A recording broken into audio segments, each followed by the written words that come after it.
Hello there, friends and followers, and welcome to this live stream. This is Q8 Pilot, your host for today's show. I want to welcome Sean, Awesome Gamer. Hello, guys, and welcome. Today, I have something special to show you guys. It is a product by TDS. It's the GTNXi 750 and 650 devices for Microsoft Flight Simulator. And the product actually runs either as a standalone add-on or integrated within select aircraft in Microsoft Flight Simulator. And today we're going to be taking a look at the integration of the TDS GTN device with the Piper Arrow 3 by JustFlight. So a little bit of introduction into our short flight today. We're going to be flying from Southampton in the United Kingdom to London Heathrow.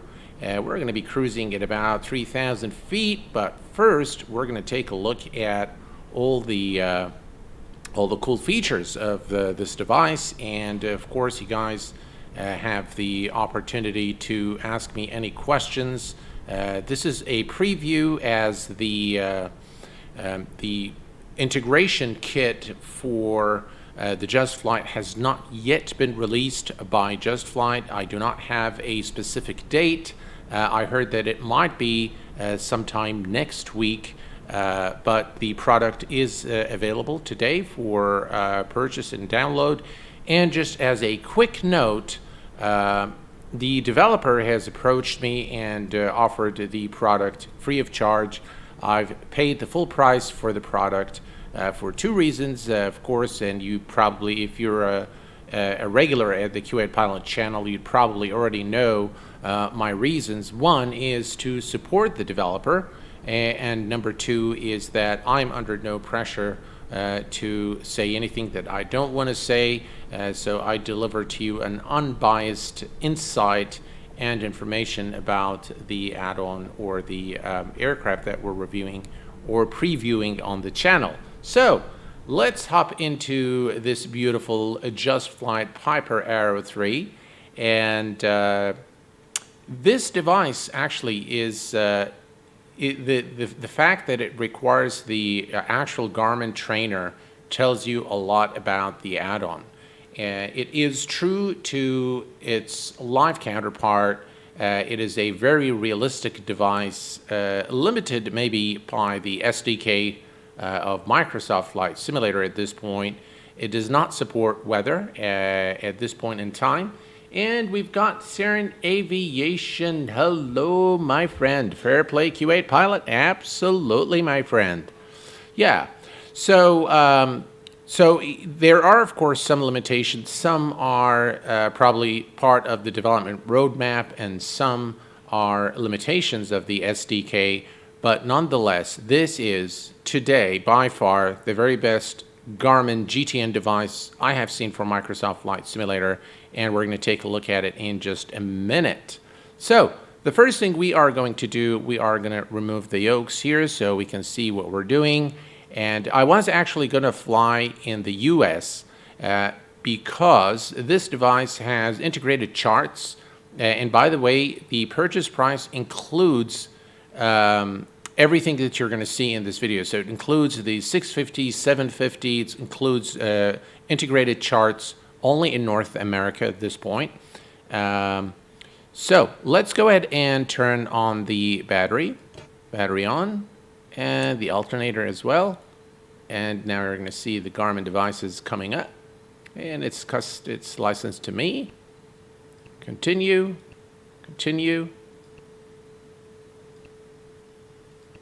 There we go. TOS system test OK. Now you heard the test going on in the background. This is normally what you'd hear when you fire up the Garmin device, and you can see that this is actually a pretty high resolution of the device itself. And I'll tell you guys right now, it is jam-packed with features. I don't have short final. Hello, my friend. Curious to see how it stacks up to the real life one. Well, see, it is actually based on the Garmin Trainer. So I do have the Garmin Trainer. It is required to install in order for you to actually use this add-on. So we are going to have some fun with it today, and we're going to take a look at some of the features. Message here saying, yeah, customer not intended for real life operations, what have you. So let's go ahead first and begin with the flight plan. And by the way, this device has full support for airways. It's got, you can actually change the flight plan graphically, so everything on touch on the map, you can do everything you want on the map. You don't need anything else to set up your flight plan. So we are at Southampton Airport, and today we're going to fly direct to Golf Whiskey Charlie, then Oscar Charlie Kilo, and then it's our start into London Heathrow, and we're going to be landing runway 27 right. So we're going to go ahead and add the waypoint here. The first waypoint is Golf Whiskey Charlie, and enter that. And then we're going to enter the next waypoint, which is Oscar Charlie Kilo, Oscar Charlie Kilo, and enter that one. And by the way, if we click here, you can say load airways, as you can see. So it does have full support for airways, and it's very, very easy to set up a flight plan using this this Garmin device, really. Surin Aviation, thank you so very much. Super chatted for £449. Thank you very much, sir. Really appreciate it. Sean, complete, GTN complete for 2020? I think so, or it's actually near complete, I would say. And then we're going to add the next waypoint. Why am I not hearing the... There. Let me add some volume there so I can hear what's going on. Perfect. And the next thing is, the next waypoint is, let me see here. I forgot what I've done. Oscar Charlie, and then it's going to be London Heathrow. So we're going to add London Heathrow, Echo Golf Lima Lima, and we're going to enter that. And now we can put our SIDS and stars, and it has full support for SIDS and stars. So we're going to begin here with Echo with Southampton, and there is no procedure. We're flying direct runway 20, so we can forget that. But at London Heathrow, we are going to load the procedure, arrival. So we are arriving today to the AWK1 Zulu. So let's see here, and the one, that's the one, AWK1 Zulu. And as you can see, it has already selected the transition, and the runway is all the runways. So we're going to load the arrival, and then we're going to go down again to London Heathrow, and we're going to select the approach. And the approach today is going to be ILS runway 27 right. There we go. Vectors, actually the transition is the Bravo India Golf transition. As you can see here, this is our transition into London Heathrow, and we're going to say load the approach, and now we have our flight plan ready. If we go here and review our flight plan, you can see this is the arrival, this is the departure. If I go all the way, this is Southampton to the first waypoint, and then we're not going to, by the way, fly at 7,000. We are going to fly at a much lower altitude today. According to our flight plan, the, let's see here, 3,000 feet. So we're going to keep it nice and low today, and this is our arrival. Now, if we go to the actual map, now this is the first thing that I have a lot of appreciation for is the actual accuracy of the map. Just look at all the details. This is the aviation fuel storage, northern apron, cargo building, the hangars, all the taxiways and the marking on the taxiways are there, as you can see here. Sim Hanger, flight, hello my friend. Interesting how it will compare to the Reality XP version of X-Plane, which was excellent. It was definitely excellent. Marco Baller, how does it handle ARAC updates? So the ARAC update for this is quite expensive. I think it's got the June or May 2021. But in the manual, it says that it's actually very expensive to update the AirAct database, but it will come at a later stage. So more information to come very soon. Available on MSFS Store? No, the link is in the description, and you can click on it and head over there to take a look. Good morning, Mr. David White. How are you doing? Sunny Southern California, yeah. Mark, by the way, I saw your email. I will get back to you. I'm sorry for the delay. I have had my hands full this weekend. So yeah, the weekend in Kuwait is Friday and Saturday, and we actually go to work on Sunday. So one thing I do like a lot is the details, and all the details are in very high resolution. Now also, if you click on anything on the map, it will tell you exactly what that is. Airspace information, this is ports down, and if we click here, this is an actual airport, Echo Gulf, and then you can click on that, and then it will give you all the information, the frequency. The weather is something that is not done yet. Espen, hello, my friend. Welcome. Dave R, hello, my friend. This is, or the PMS 50. Well, this is actually based on the Garmin Trainer, so this is more of a native Garmin device. I prefer this one, to be honest, but the PMS 50 is pretty good as well. And the price of this is all inclusive, so everything you get, everything that you see here for the price announced on the product page. Let's see here. Aspen, hello, my friend, and welcome. Oh, you were in Fresno, David. Oh, how cool. How cool. Oh, I miss Fresno. I was actually in Fresno in 2017. So one of the other things that I really like in this is you can geographically update all the flight plan. So you can see here the geographical flight plan is this here, but you can actually change it. We'll play with this some more once we are airborne. And let's see here. So a lot of things you can do. If we zoom out here, you can, again, we can see our flight plan here, right there. And of course, you can use the mouse to navigate through the map. Once you're happy, then you can just click back and it will bring you back here.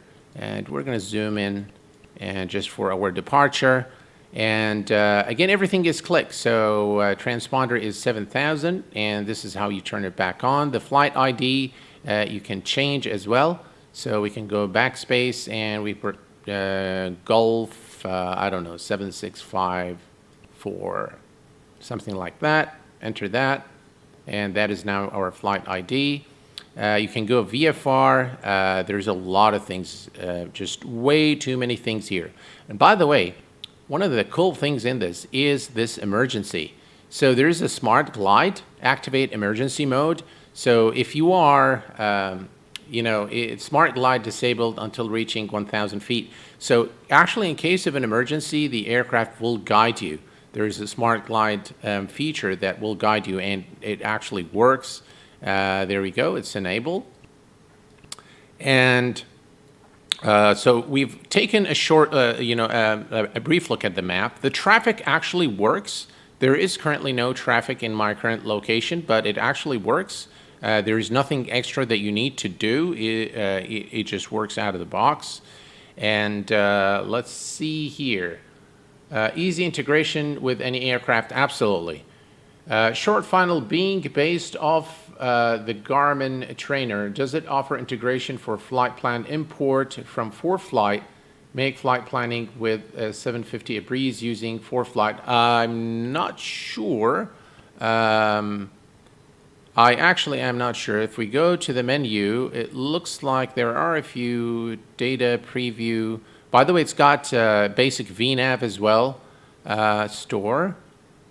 I am actually not sure about that, but maybe the developer will join us and will be able to answer a few questions for us. But I'm not sure, honestly.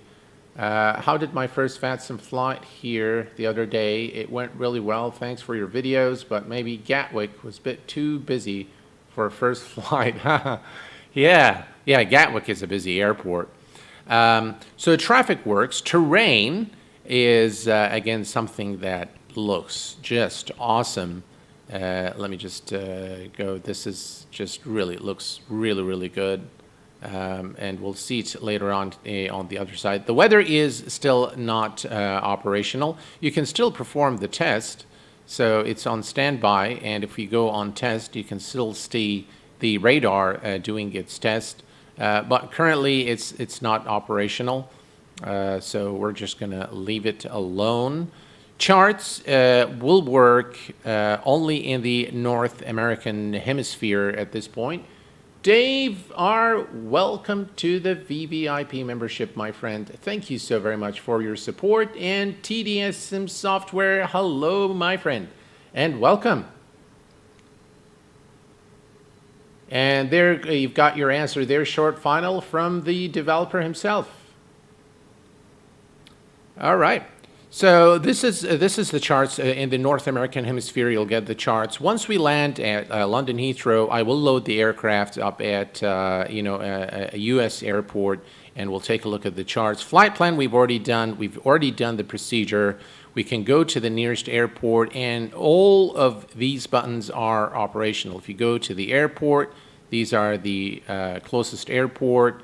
The intersections, you have them there. You can, of course, click on each one of these items for more information. For example, this is the Sierra Alpha Mike, Southampton VOR. You've got the frequency with all the details, and we're going to go back here.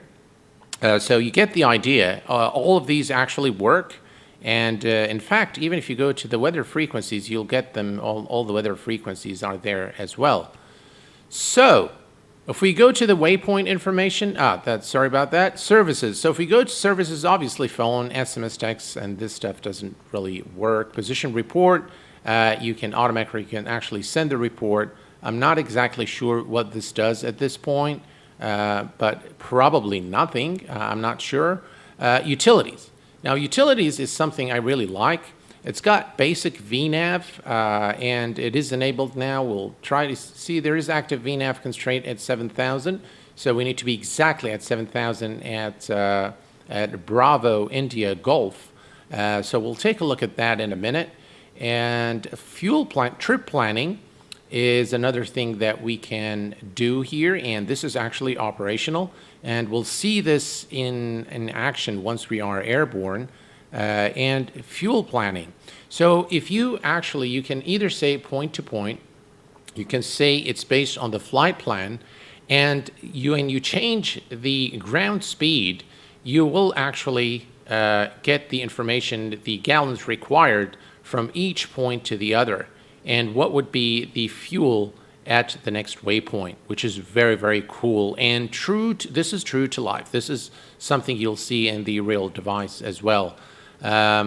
So if we change the ground speed here, we can say if we remove the use active sensor, so using the sensor data, it will actually calculate the actual ground speed, but you can actually do this for testing. You can actually add something. We'll add, for example, 25 knots and hit enter, and we should actually start getting, I'm not sure why we're not getting the info now, but I've gotten, all right, let's put 100.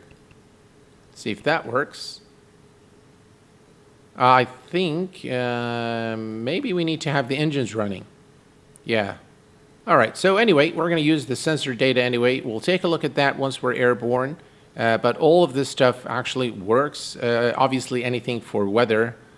We do have the wind direction here, speed. So some things work, some things don't. And compute RAIM is available. And you've got your flight timers here, so we can actually reset the timer and reset the timer here. And now the timer starts. We'll leave it on. And we've got to scheduled messages. Again, by the way, guys, I'm not really sure what all of these functions do, But I'm just going to go through this so you guys can see, for those of you who are aware of what these functions do, yet you know that you have them. High-speed cruise, hello my friend, welcome. Purely Pog, hello my friend. One more question, and apologies Q8, is this as good as Reality XP for X-Plane? I think it's pretty good. Is it as good as Reality XP for X-Plane? I mean, the device is here for you guys to actually check it out. This is a TDS software. Yep. I just learned something new to use the RXP until P3D, which I am now can't want to get the TDS unit. I think it's pretty good. Yeah. And then, of course, we have the logs here as well, flight data log, and it's exporting now. I'm not sure where it goes, but it says possible severe weather ahead. So that's what we've got there. I'm not sure if that's accurate or not, but there we have it. And then we've got the systems, of course, and again, all these are operational. This one, I think, just contains information about the database and the system ID and all that good stuff. And then we can go to, let me go back here and go to the GPS status. You have all your satellites here showing. And we've got audio units, all of these work. I'm not gonna waste much more time. We're gonna take off and we're gonna take a look at some of the cool features aboard this really very well developed Garmin device for Microsoft Flight Simulator. We're gonna go back to the map. We're gonna change this to GPS, and you can do this again all from within the map. I love the fact that you can just switch the frequencies like that. And you can do the same here. So we have our flight plan ready, and we are ready to start the aircraft. Let's go ahead and remove the ground elements. The chocks and the tie downs are now removed. By the way, we're going to set this on terrain, and we're going to zoom out. There we go. Beautiful. Just the resolution is very high resolution. I really appreciate it. Appreciate the work that's been done on integrating, this TDS Garmin GTN device into this aircraft. JDB HD1, hola, my friend, welcome. Soaring Aviation Q8, are you assuming the weather is coming from this, or have the developers said they're not being weather? Well, the manual says that the weather is not available at this point, and if we go back here and if we go to the weather, there is the current weather. It says here, as you can see, it says no data, right? So there is currently no weather information. Hopefully it's part of the roadmap, but we'll just have to wait and see. All right. Let's zoom in a little bit here so we can take a look at, so it looks like we're going to take taxi Alpha to runway 27, and we're going to make a, let's see here, zoom in, let's see, yeah, it looks like taxi Alpha, and then we're going to go all the way down to runway 27 for departure. There is taxi via Alpha and then via Bravo and go to runway 27 for departure. All right, let's go ahead and fire up the aircraft. We're going to make sure our, let's see here, rotating beacon and anti-collision lights are turned on. And for engine start, we are going to make sure the fuel selector is on the fullest tank and the fuel pump is on. Mixture full rich, prop full forward, and we're going to crack the throttle just a little bit here. And I'm going to actually show you guys something pretty cool.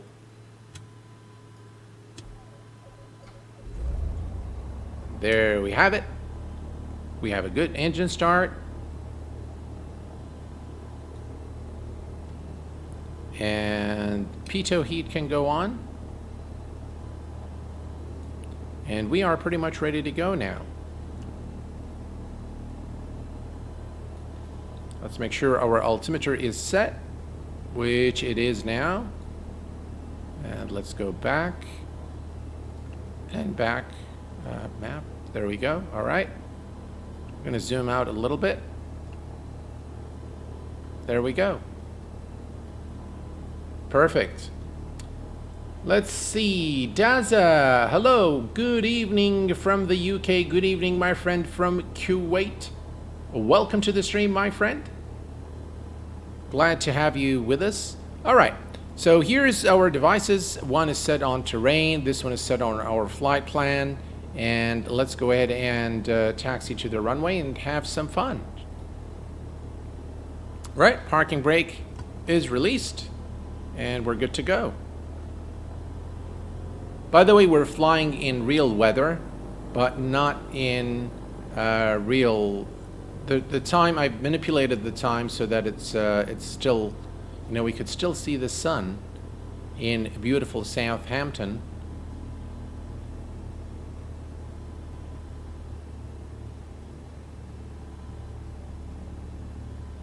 And this is the taxiway here.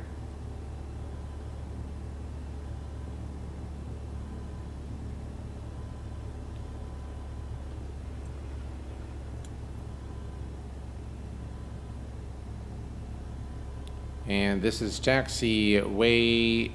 We are on taxiway Alpha. We're going to take Bravo and head over to the runway. As you can see, runway 20 is to our left.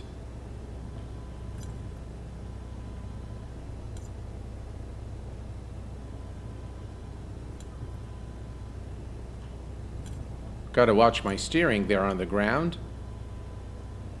The precision of the map on this Garmin device is absolutely phenomenal. Very precise, very high resolution, with lots of details all around. High-speed cruise, welcome my friend. Pilot A340, what's the difference between this and the PMS? Well, the PMS is, this device is based on the Garmin Trainer, and in my view, it's got a lot more features than the PMS, and to me, this is probably better value for the buck, considering that it's got the 750, the 650, it's got traffic, it's got charts, it's got everything, and it's all inclusive in the price, so you don't really have to pay anything else for it's just one price for all. But yeah, this is not meant to be a review, by the way, folks. This is more of a preview. And we're going to take a look at more stuff in the actual device once we're airborne. I'm going to leave it at 3,000 feet. We're not going to climb more than 3,000 so that we can get some time to play with the device a little more. All right, here we go. Man, you got to adore the scenery. And the weather depiction in Microsoft Flight Simulator is just absolutely gorgeous. All right, here we can make our turn here.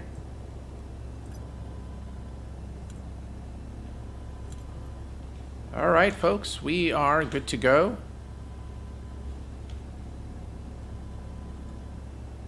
Let's bring back the yoke and landing light. Let's go.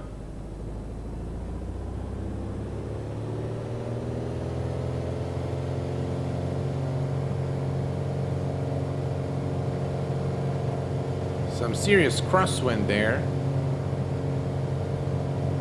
70 knots. Rotate. Woo! Some serious crosswind.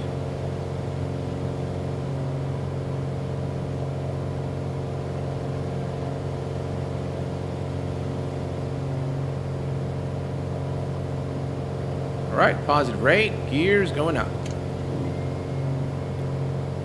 And we're going to begin our turn to intercept the flight path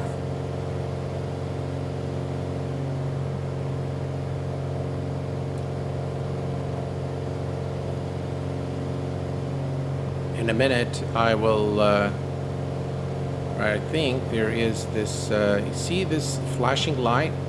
To get rid of it, we'll come down here and just press this guy. There we go.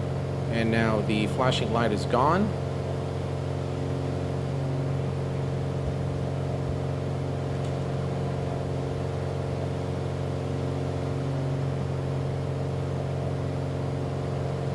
Alright, we continue our climb. And we're going to continue to 3,000.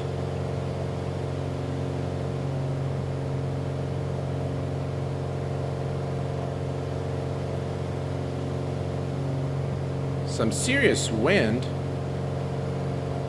Do you not use Track IR? No, I will be showing you guys. See, I use Tobii Eye Tracker. All right, so time to have some fun with our Garmin device here. So I'm going to go ahead and turn on the autopilot. And so we're going to go autopilot on, heading mode, nav. And now the aircraft will follow the flight path that we've entered into this Garmin device. And by the way, you can actually customize a lot of the stuff in this. I will show you in a minute here. So if we go to, let me see here if we can break this up. There we go. All right. So here, if we go to the settings, you can actually select which unit you want to configure. And if you click here, there are a number of things that you can actually configure. So you can connect GPS to autopilot, radio selection, connect GPS to HSI, course selector, connect GPS VOR to VOR1, digital fuel computer, and just so many things. You know, you can even change the task voice test from female to male. Transponder settings. This is of course 1200 for the US, but you can change it to European 7000, and all this good stuff that you can that you have access to and you can actually change. So very, very cool indeed. 3000 about there. All right, let's go ahead and bring the aircraft level. We're going to reduce power and reduce the RPM to about 2,500 feet. 2,500 RPM. And we're going to ease off on the throttle. We're going to lean the mixture. We should have done it after 3,000, but that's okay. All right. So if we look here, if you look down here, just look at this. You see this bubble? Again, this is very, very accurate stuff, guys. Very, very accurate. And I've taken a look at a real Garmin device, and it's got exactly the same feature here. So what I'm going to show you now is, all right. So if we go back, if we go now to utilities, and by the way, if we go to VNav, we can select an active VNav constraint. I think we need to put in, we need to be at 7,000 for VNav to work properly. But now if we go to trip planning, you see how you can actually see the distance, the track, and the altitude, and the time remaining until the next waypoint. And the same thing happens if you go to fuel planning. Now we have the ground speed, and because we have the ground speed, we have the fuel required to the next waypoint, which is 0.7 gallons. Fuel at Golf Whiskey Charlie is 36.7. We have 37.4 gallons. Reserve is this much, so it gives you this much time. And this is the range of the fuel that we have, and endurance. So we are actually, this is the time and this is the distance and this is the efficiency. So as you can see, again, everything is operational in this device. By the way, this, you can see that this has switched automatically to L without us having to do anything. And yeah, so if we go back here and let's see if we can catch some traffic. You can go to the menu Vector duration, yeah, no, 5 minutes is fine. Yeah, that's perfectly okay. Yeah, you don't get charts here, you get charts only in North America. And now you can see here, this is our flight plan. And this is your approach, airport information, and the elevation of the airport, all that good stuff. The runways, again, very, very high resolution of the actual airports. You can see, you can, very, very useful when you're flying. Right, let's go back to map. All right, so there's something else, something really cool I want to show you guys. Let's see here if I can come to, let's see.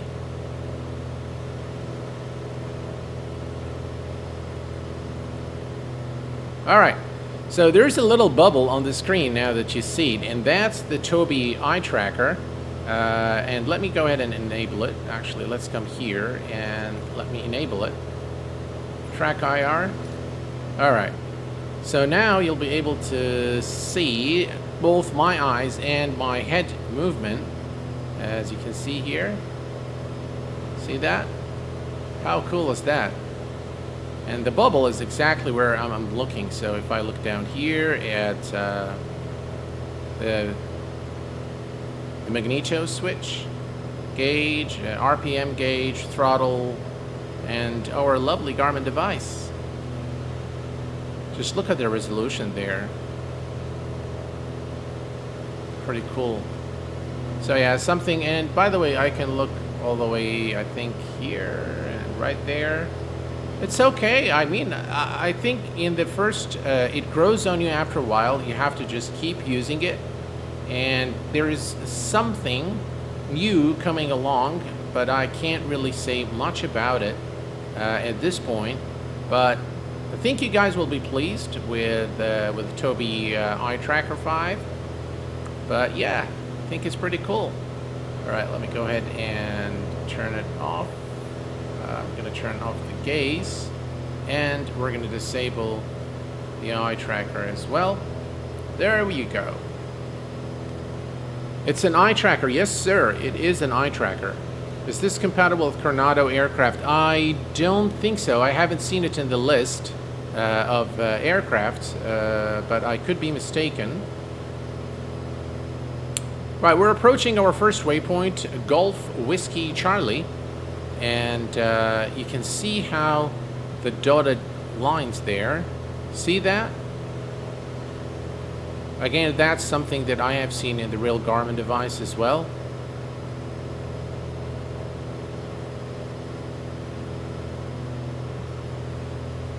Right, let's just make sure our RPM is good. RPM is good, about 2,500. Between 21 and 2,700 for RPM is okay. And let me give you guys a screenshot, or maybe an external view.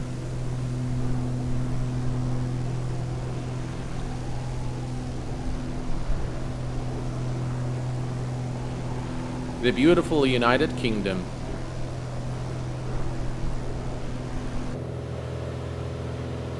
Alrighty. Is this compatible? Let's see. It's an eye tracker outside view. Imran Khan. Yeah, I mean, we were just at the outside, but here we'll do it again just for you.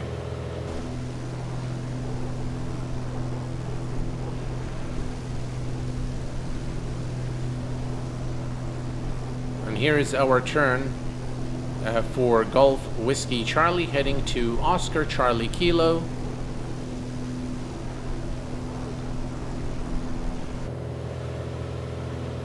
And I'm going to show you another cool thing right before we land at London Heathrow.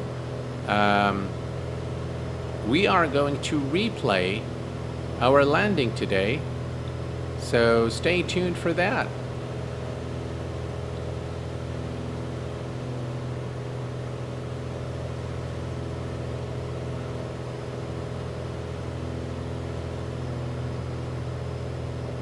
Yeah, I got a whale. The pipers are just absolutely Amazing. I love the JustFlight Piper. I think, by the way, from the range of general aviation aircraft released for Microsoft Flight Simulator, I believe that this, or the JustFlight fleet, is amongst the most successful.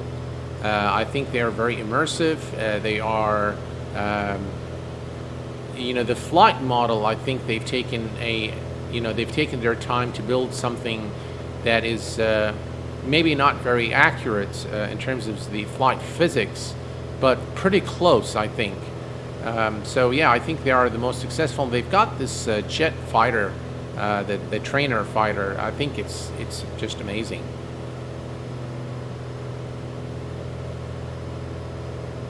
Right, here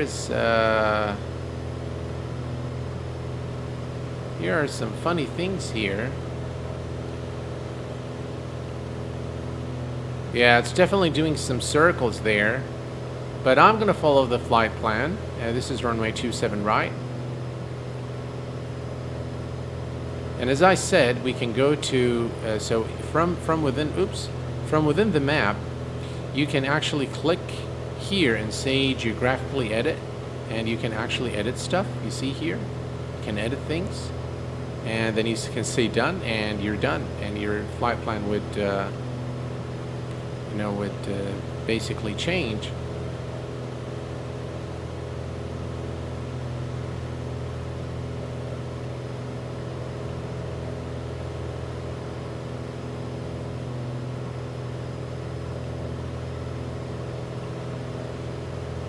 There we go.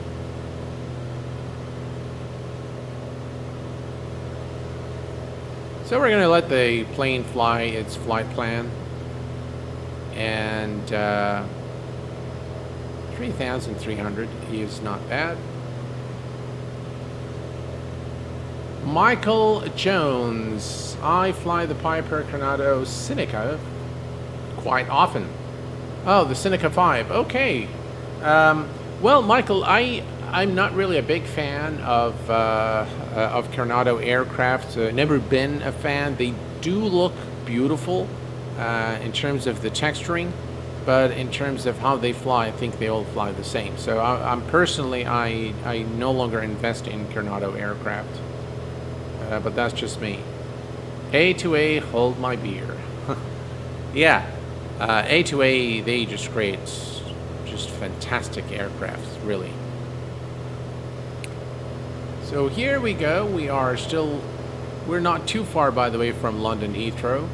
There are some funny things. By the way, I can show you out here. So now you guys can see this much clearer.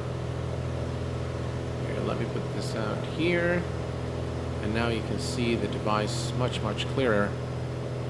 Instead of the small screen here, now you can see exactly, this is the top of descent. And by the way, it calculates top of climb, top of descent automatically. And you can of course change if we can go here to the menu, you can change you can turn on the airways, you can change the topology of the map. So if I go here, now you've got, this option there. Now you've got it with the topology. We can add terrain as well. So we can go back here and let's see here, map. No, what did I want to do? Map, menu. Yeah. We can add precipitation. We can add airways. All that good traffic. All of that good stuff can be added. You can also change the level of detail. So we can go most detailed or least detailed, just to remove the clutter from the map. Sometimes it can get really cluttered, you can't see, but I love the fact that you can actually check all the airspaces. So this is Farnborough Center.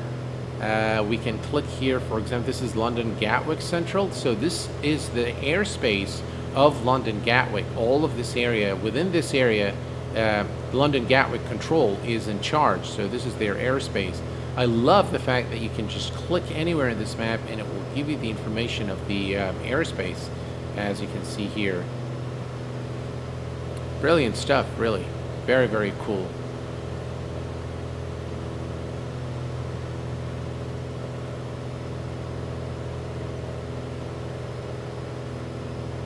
Turkey Abdullah, hello my friend and welcome to the stream.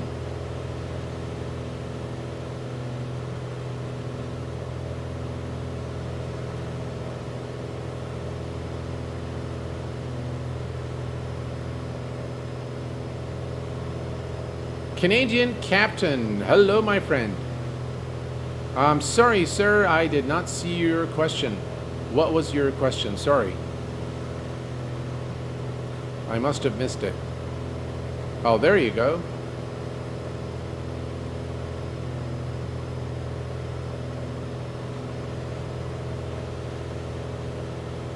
All right, it looks like we're going through some clouds here. By the way, I did an earlier test at Southampton, and let me tell you, the weather was just dreadful. I wasn't sure if it was going to work for me, but thankfully it has worked just fine. And now it looks like the bad weather has subsided, and we're able to fly in real weather for this flight, which is pretty cool. Right, if we go to, let's see, messages, possible severe weather ahead, still saying the same message there. But here, if we go and we zoom in, you can see here again, by the way, see if we click here, so for example, you get the waypoint information, you get the VOR. So this is the transition into runway 27, and if we click on the VOR, it gives you all the information related to the begin VOR, DME, distance 28.9 nautical miles, bearing to the station 057 degrees, gives you the longitude and latitude, nearest airport, the distance, the VOR class is high altitude, just really jam-packed with information. And I think you guys will have appreciation for all those details, especially the serious flyers. I think will have a lot of appreciation for this GTN device.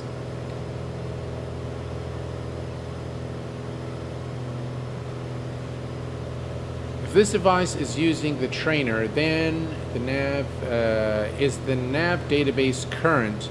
No, the nav database isn't current, as I've indicated in the beginning. And there you have the answer from TDS Sim Software. Thank you very much, by the way, for joining us here on the stream live and answering the question from the audience. I really appreciate it. And yeah, guys, if you have any questions, please do direct them. We have the developer himself with us here. And if there is any specific feature that you'd like me to go and check out, please do let me know. I'll be more than happy to go and kind of look at, what's there. God, I love it when you go through the clouds in Microsoft Flight Simulator. It's just so immersive and so realistic. By the way, we should have turned off the fuel pump, auxiliary fuel pump, immediately after, as soon as we begun the climb. Right, time for some external shots. There we go. The beautiful world of Microsoft Flight Simulator. And I tell you guys, I really wanted to do this stream because I wanted to support the developer and really showcase this product, but mainly for the main reason I was actually pretty excited. I love Garmin devices, and I love the GTN 750 personally. And so I really wanted to get this out for you guys as soon as possible. I know that there was another stream scheduled, which was our Level Up 737 flight today, and I switched that to Monday. So I do apologize for that, but I thought that this was, this was newsworthy. This was worthy of me changing the schedule. I seriously think this product is a very high quality product. I think it's professionally developed, no errors whatsoever. The download was very simple. Of course, you need to first download the Garmin Trainer, make sure it is successfully installed, and then install the TDS GTN device. And it's just a breeze to set up, to configure, and maybe we'll do a few more things as soon as we land. We'll take a look at maybe the actual software to download. I'll just take you through a very quick kind of basic installation setup and walk you through what I've done, basically. And yeah, that should give you just an idea of you know, how difficult or how easy it is from your perspective. From my perspective, I thought it was pretty straightforward. You know, a couple of software to download, and you're good to go.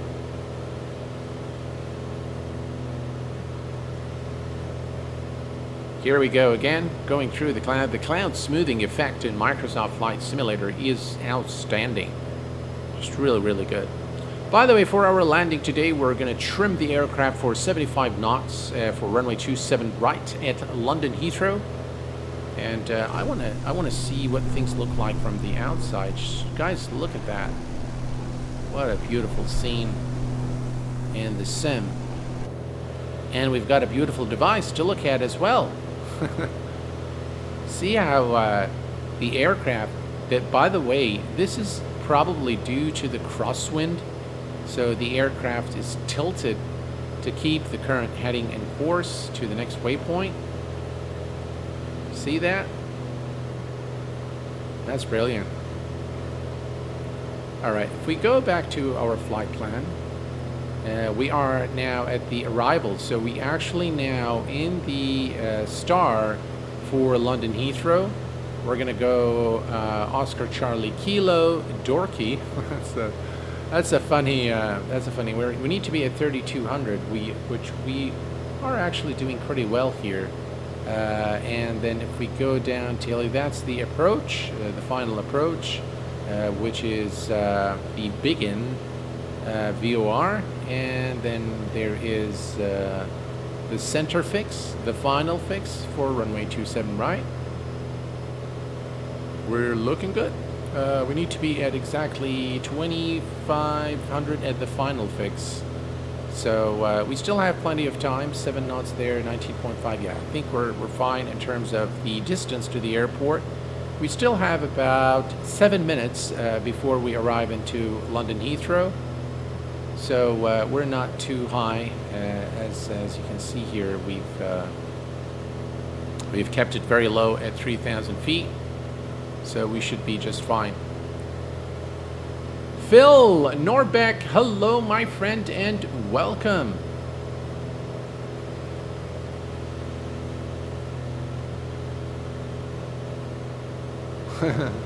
All the buildings look like they've been bombed.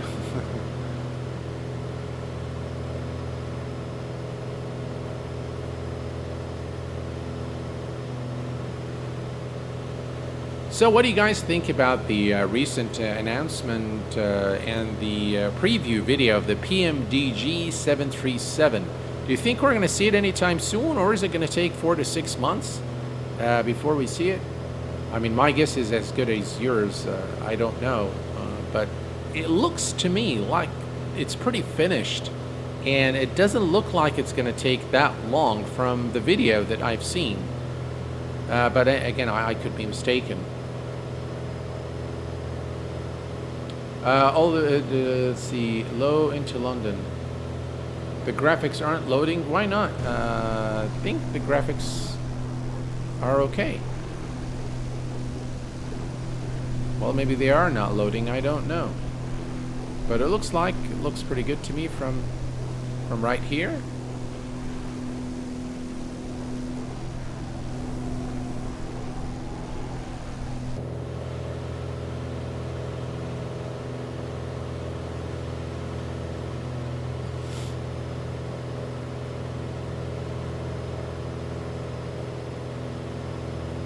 And there's our turn.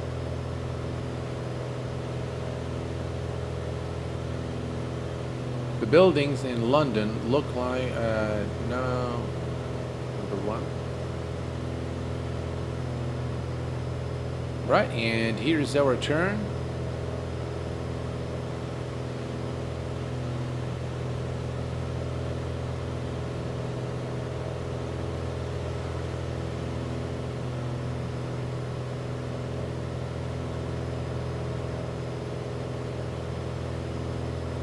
gotta adore the sky colors, the sun reflection, the lighting in Microsoft Flight Simulator is just fantastic. They've done really, really well.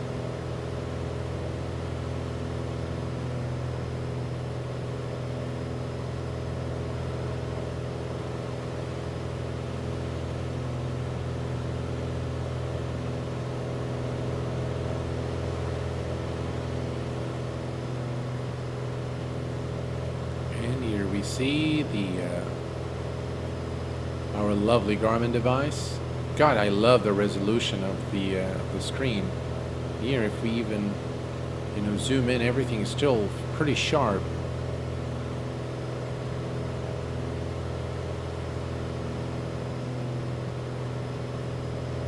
Looks like this is the ILS. Let me check out what is the because we're not too far from the airport now. So I'm going to very quickly just go to our plan, and let's see here. Let me refresh this. Then we'll go to flight, new flight, sim brief. Let's see here. 27 right.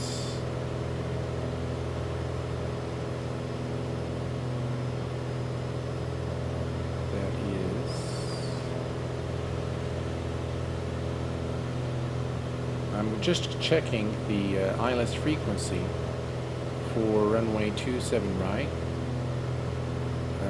which it is, according to the chart here at the Navigraph chart, is 110.3, which is the standby frequency here. And once we activate the approach, it will make this the active frequency automatically, so you don't really need to do anything there. It will do it for you, which is also kind of cool if you ask me. And we will begin our descent to 2,500 feet or 1,800 feet momentarily.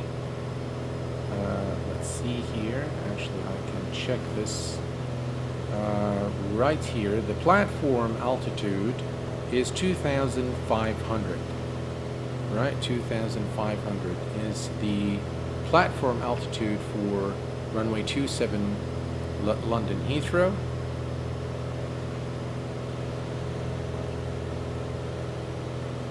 And it's doing some funny things there, but I'm going to let the aircraft fly the flight plan. It's a good chance for us also to see things around.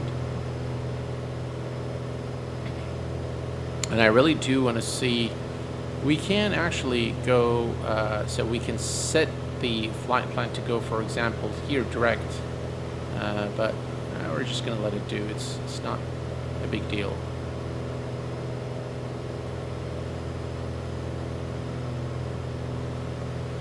Yeah, that's the runway right there. What's your opinion of the Level Up 737? I won't make a stream coming. I won't make the stream. It's a lovely aircraft. I love the Level Up 737. It's beautiful.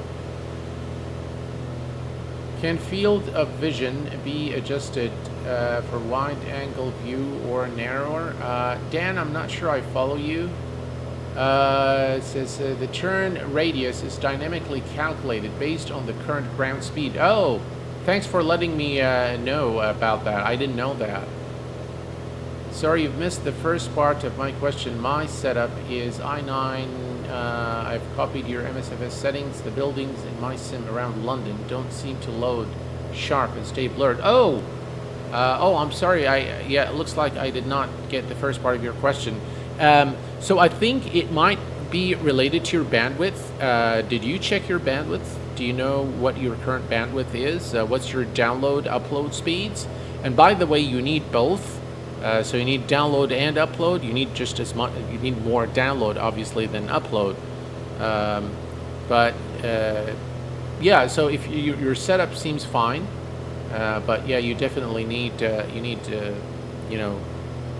good bandwidth to be able to like 40 megabytes per second minimum to get a smooth experience. Swiss Tony, as long as the 737 systems are as good as the P3D version, the graphics will be just fine in MSFS. Yeah, I do agree. I think the systems should be fine. I've seen the preview was really fantastic today. I really enjoyed watching the video, and it looks like there's a lot of features in the PMDG 737. All right. So, folks, what we're going to do now is we are going to let's check our flight plan real quick.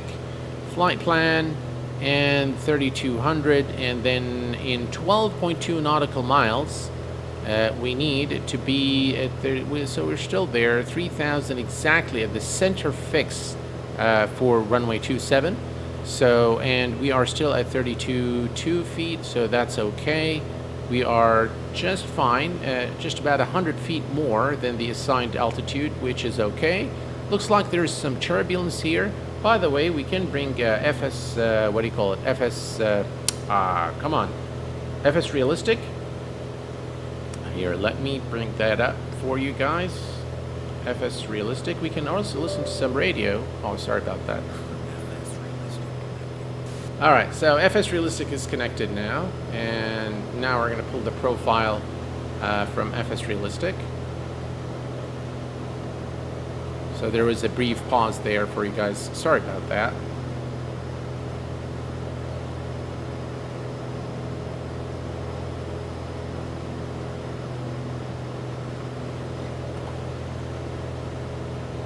I'm not going to turn it on. Alright, I'll just leave it. And now you can hear those sounds from FS Realistic. Looks like there is some turbulence there. Alright, we're still okay for the altitude, so we're not going to worry about it. Let's go back to our map. Oh, there we go. And we're going to make this turn, come back here to the big BIG Bravo India Golf VOR, and then make the turn into London Heathrow runway 27 right. And of course, it's an ILS approach. The ILS frequency is the standby frequency here, 110.3. And we've got with us Mr. Venn. Hello, Q8 Love from Oregon. Hello, my friend, and welcome. Glad to have you with us on the stream. KFJ, I've recently gotten back into flight simming but never managed to fly jets. Do you have any advice when it comes to transitioning from GA to a passenger jet? Well, KFJ, my recommendation to you is to watch videos. There is a ton of tutorials on flying the Zebo, on flying, I don't know, the 747, it depends which aircraft, of course, you want to fly. But you will find abundant videos on both the Airbus and the Boeing. They seem to be the most popular. The A320 specifically and the Boeing 737, you'll find just massive number of tutorials on those, and some of them are really good. And some of them are by real-world pilots. You can always check my channel. I've got a few videos on setting things up, full-fledged tutorials on how to operate the Zebo, how to operate a 747, for example, the MD-80. So definitely there's a lot on the channel here, but there are some excellent videos by other content creators I think you will find very useful.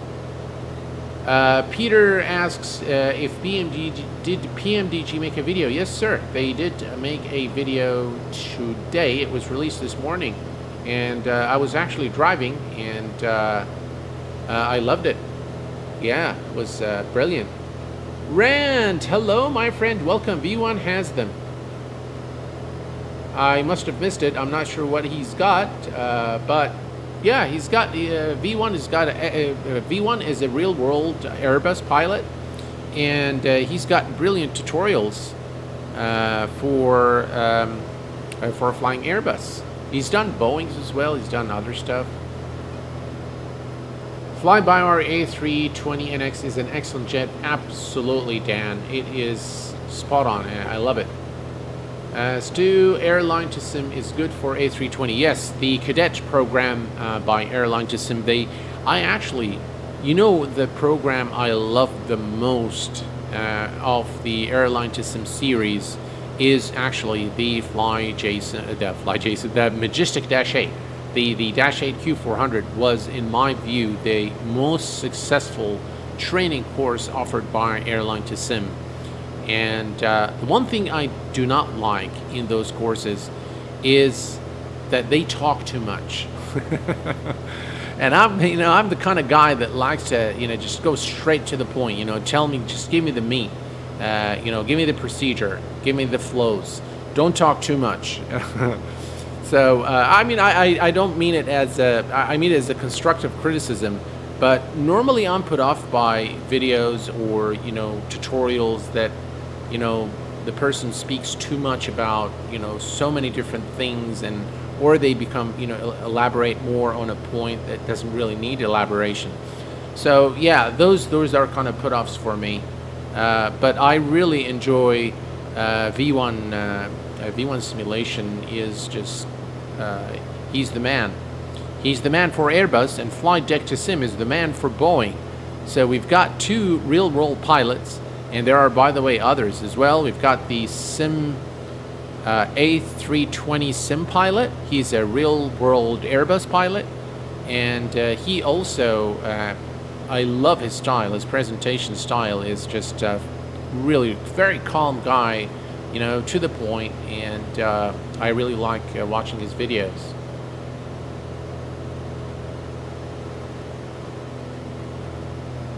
Rand says, you and V1 have the best vids for tutorials. Thank you very much, sir. Yeah, Rand, I appreciate it. Yeah, V1 definitely. He's a well-decorated pilot and a very good instructor. Yeah, definitely, highly recommended, guys. If you don't know V1, please head over to, just type in YouTube V1-simulations, and you should be able to get his channel. And I highly recommend him. Just really subscribe to his channel. He's brilliant, just brilliant.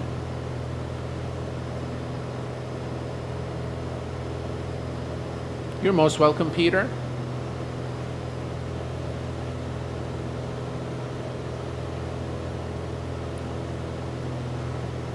Very good. And guys, of course, I would ask you for your generosity and give this stream a few likes. It really helps the ranking of the stream once the video is published. So if it's not too much to ask, just smash that like button. All right. We are now, folks, approaching London Heathrow, and if we go to our lovely, God, just look at the resolution of this device. I mean, everything is just perfect. All right, so we are now getting close to our destination. So what we're going to do is we are going to ease off a little bit on the throttle here. And we are going to disengage the alt hold, and we are going to start descending. So I'm going to trim the aircraft for descent, and there we go. And we're going to go at exactly 2,500 feet.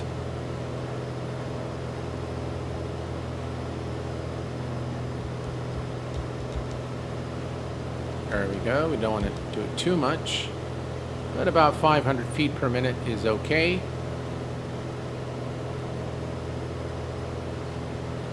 There we go. Between 1,000, 500, 800, that's fine. We are going to level off at 2,500. So at 2,500, we are going to put alt hold once more.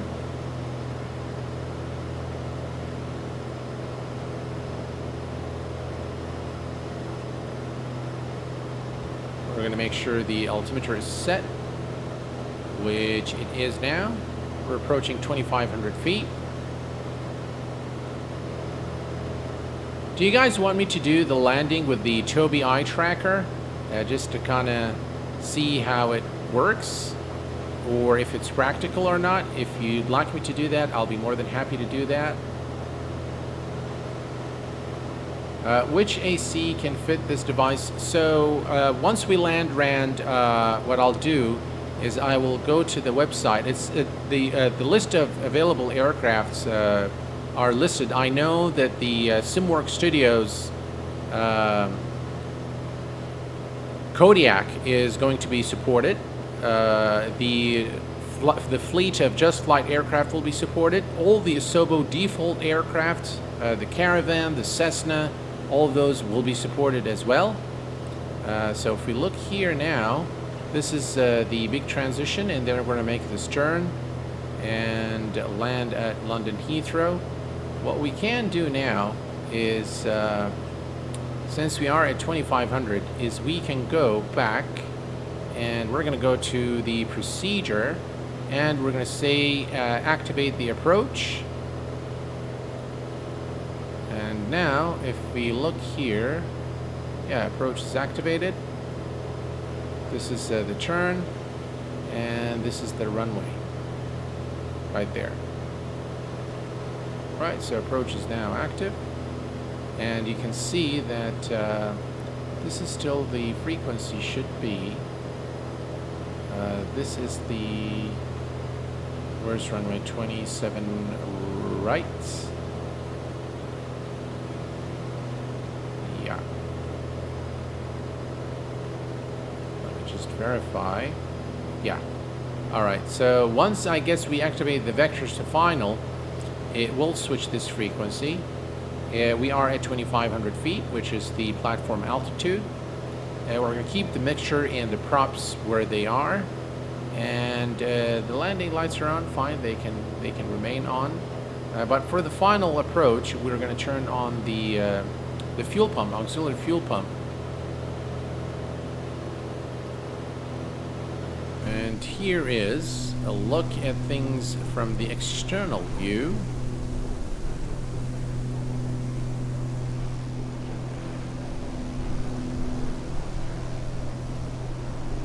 Just lovely. I love the movement of the aircraft. It's a very realistic motion there.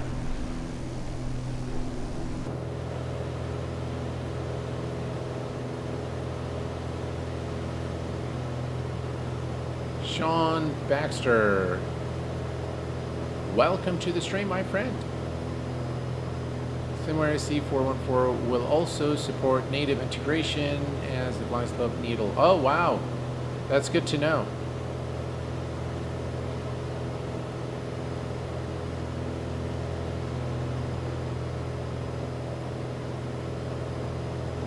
All right, so we're not too far now from London Heathrow, and I think we were able to see all the features of this device. By the way, guys, one extremely important note on this Garmin device, the GTN 750 and 650 for Microsoft Flight Simulator, it has been optimized for performance, and I have noticed absolutely no degradation in performance with this device.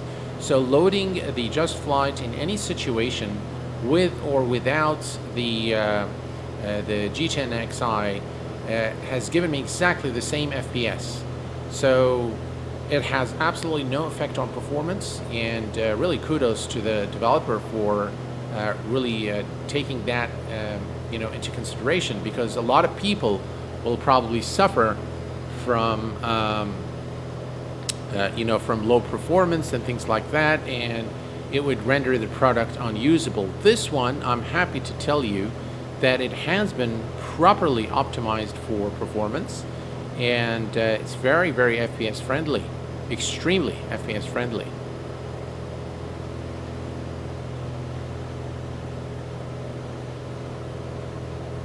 Right, here's the buildings there. We can see we're approaching London, and we're not too far from London Heathrow now. Let's bring up some light here in the cockpit, shall we? Yeah, that looks much better.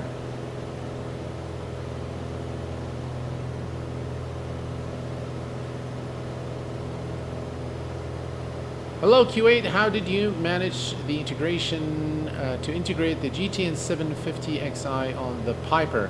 Well, thanks to the developer who's provided me with the integration. So it's a native integration, but it hasn't yet been released by JustFlight. And for this reason, this is a preview rather than a review of the product. So it hasn't been released to the public yet, but it should be very soon. I honestly don't have a date yet, but it should be coming very soon.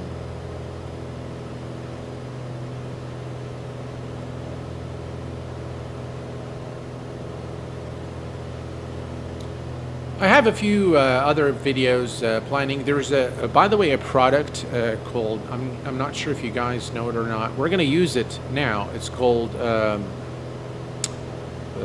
Flight Control Replay.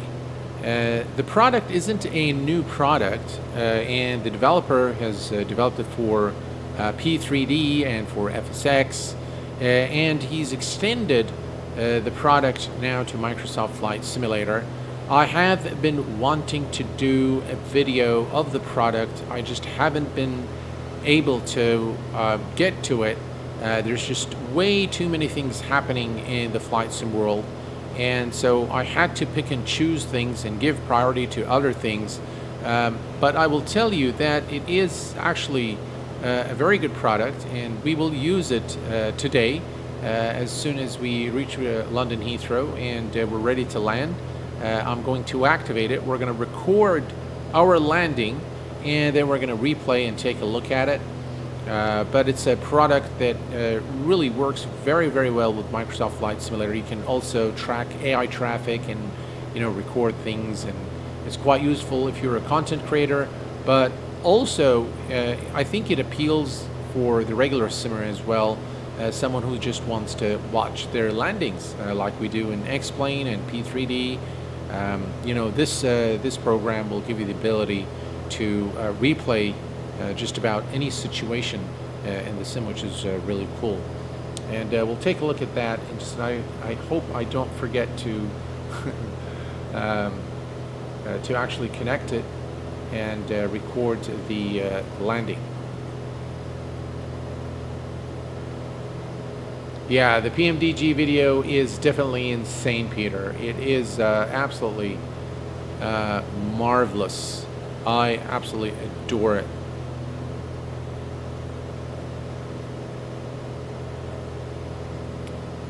Right, we're getting close to London Heathrow now. If we actually take a look here. Oh, just look at that view, and look at the reflection of the sun on the aircraft wing here and the nose. Oh, that's just fantastic.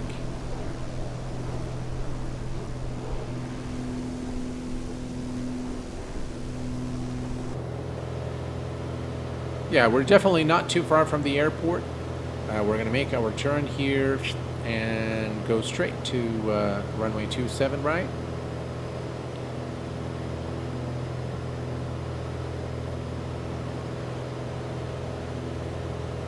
Our speed is good, our altitude is good, everything is just fine.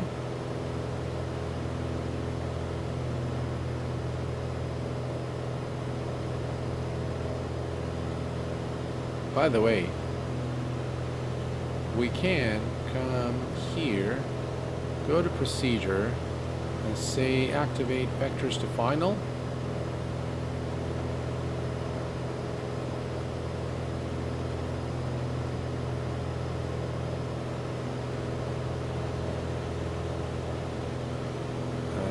We can now switch the frequency there.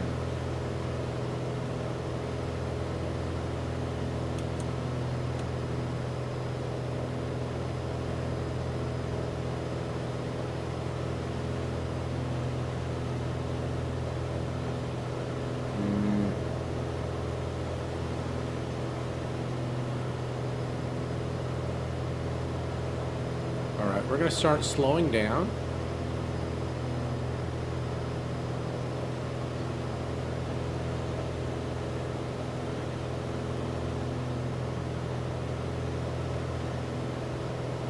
think it will shorten the approach a little bit.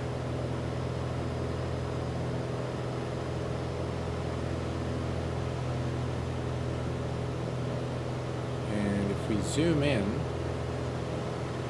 so this is actually taking us to a direct path to the runway. What we want to do is we want to intercept it here. So what we can do is set the heading.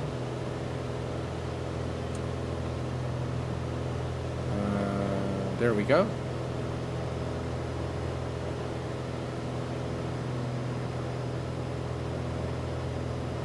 And once we are somewhere right about there, we will switch back to localizer, and that should put us on a direct path with runway 27 and should give us enough time to descend.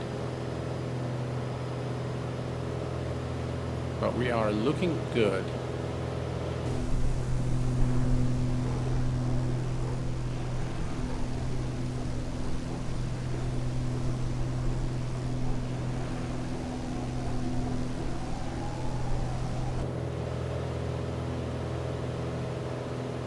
We should have a nice view of the buildings there.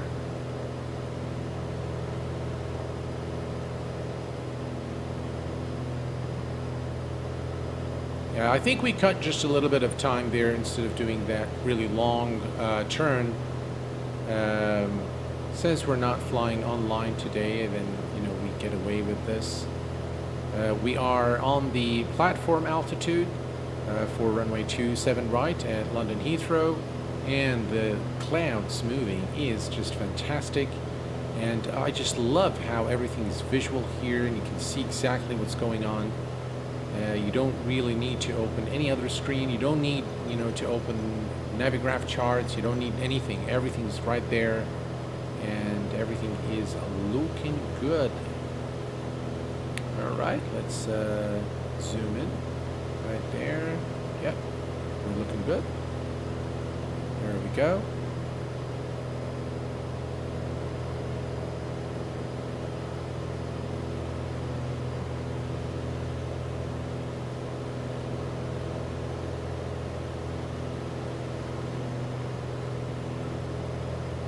Oh, that's just going to be a spectacular approach into London Heathrow.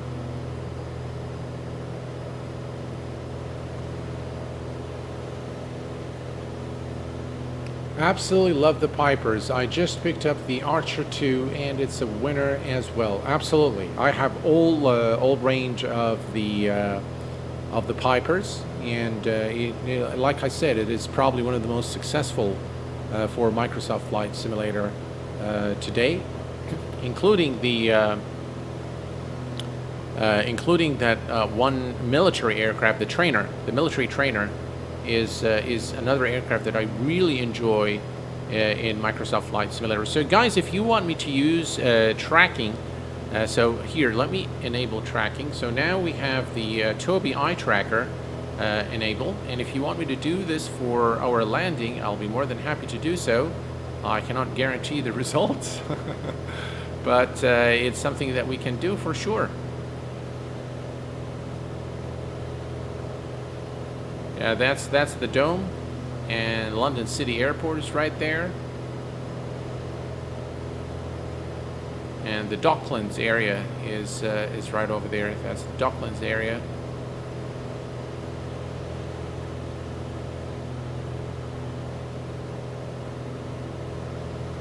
All right. So what we're going to do now is we are going to change our heading.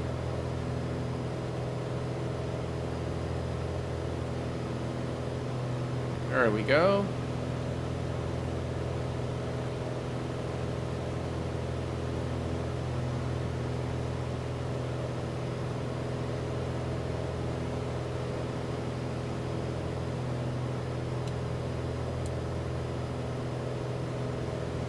And the aircraft should now, we have intercepted the localizer.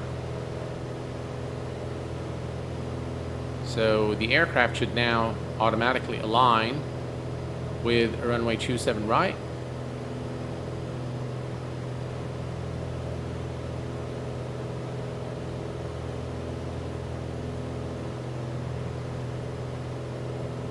Let's zoom in a little more.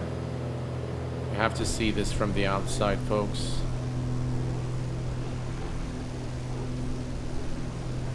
Just look at that. Bandwidth isn't great, so some of these buildings look terrible. But the overall scene in Microsoft Flight Simulator looks fantastic.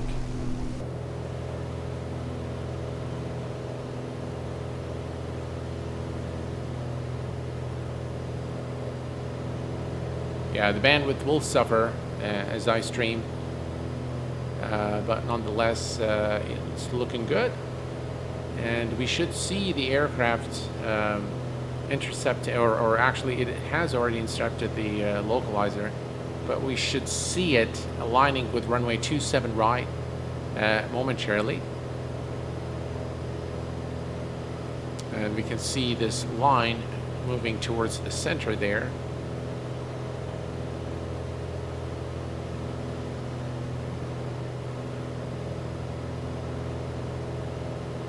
Too dizzy. I think the eye tracker is a great idea. Too dizzy. All right, so we've got a mix there. Yeah, that I want to see. All right, so if you guys want to see it, 2 for 1, that's okay. I'm a Democratic guy, so we'll do that. Again, I cannot really guarantee the results. I don't know what's going to come out of the landing, but I'm going to try my best. Do you guys want to also see the bubble? So if you guys want to see the, by the way, that's the runway right ahead of us. That's runway 27 right, London Heathrow. So that is one hell of an approach, and it just looks fantastic. I absolutely love this approach. I love London Heathrow. And by the way, I9 Build, I9 Scenery, which is a part of I9 Builds, is developing London Heathrow Airport for Microsoft Flight Simulator. I really can't wait for that. Although they are a newcomer in the scenery development, they are creating some fantastic scenery for Microsoft Flight Simulator and for X-Plane. And if you're looking for a good rendition of Gatwick for X-Plane 11, then look no further than the I9 Scenery Gatwick Airport. It is really fantastic. Right, as you can see, we are now aligning with the runway, and it's right ahead of us right there. Yeah.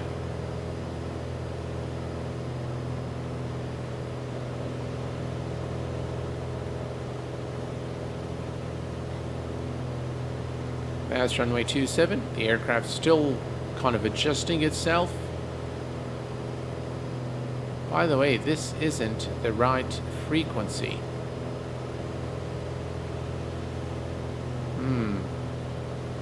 1110.3. 1110.3 is the correct frequency. And let's transfer that. There we go. That's much better. I was wondering why we weren't flying. But now we're good. Now we can see the aircraft is turning to align perfectly with the runway. See the... not sure why the... looks like when we did the direct to, it changed the frequency.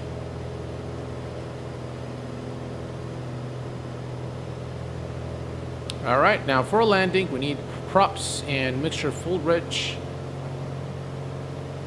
And we're gonna pitch for, as soon as the glide slope is active, so closer to the runway, we will trim the aircraft for 75 knots and descend towards the runway. We're still looking pretty good.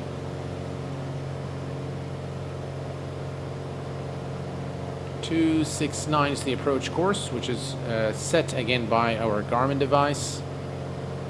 So there isn't much that we need to do. Recording, replay. We want to record from here? All right, let's do that. Connect, and let's record. It's going to ask me to give it a name. Let's give it a name. What am I going to call it? I'm going to call it GTN. All right, GTN, and enter. All right, we are recording our approach now into London Heathrow. Thanks for reminding me, guys. Appreciate it, Imran. Smoky433, hello, my friend. Always great to join your streams. Do you see much of a difference with the JF Piper Turbo on MSFS to X-Plane 11, specifically flight model, handling, etc.? I have the XP11 as I know you do. I do have the aircraft, yes, sir. And, oh, look at that. You see the display here? It says traffic. See that? We have traffic ahead of us. So we've seen this. I'm so glad that we've seen this working here. Traffic. It doesn't say it, but you can see the traffic on the screen here. Oh, look at that. There it is. There is a 747 there.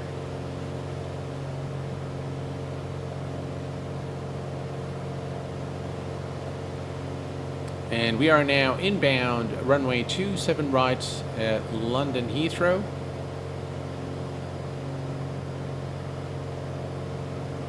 And as we get closer, I will enable the head tracking as well.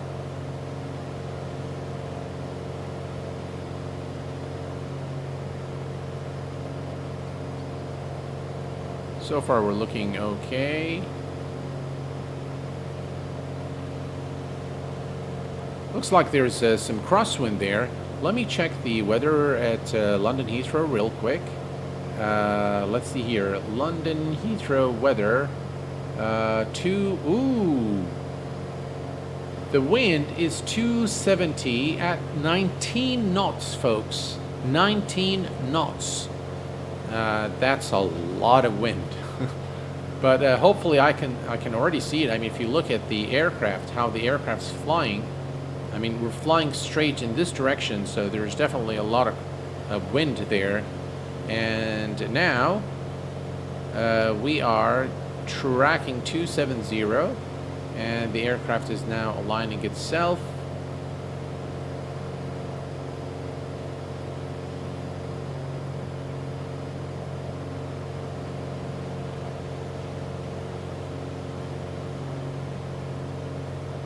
All right, we're going to start reducing our speed. And at this point, I'm going to disengage the autopilot. Autopilot disengaged, my aircraft. And you guys want the eye tracker. So here we go. Eye tracker is now enabled. And hopefully won't make you guys too dizzy. We're a bit too high.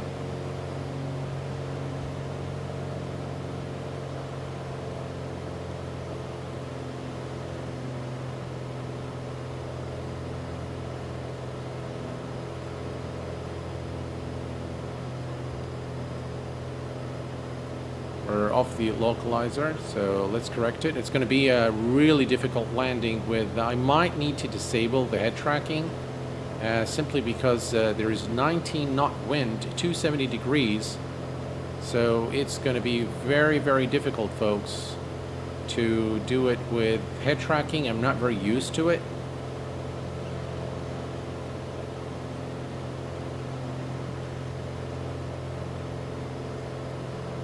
All right, there we go. Altitude is good. It's going to reduce our speed.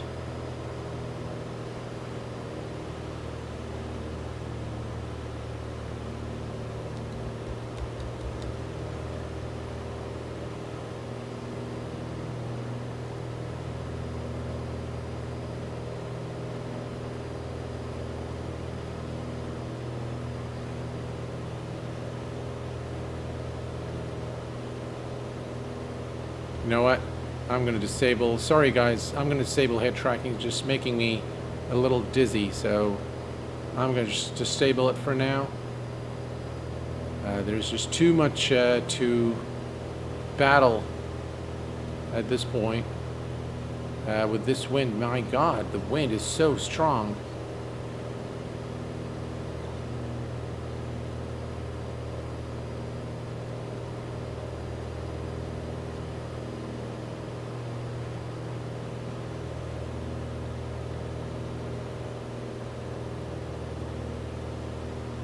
We're a bit too fast as well, but we're good.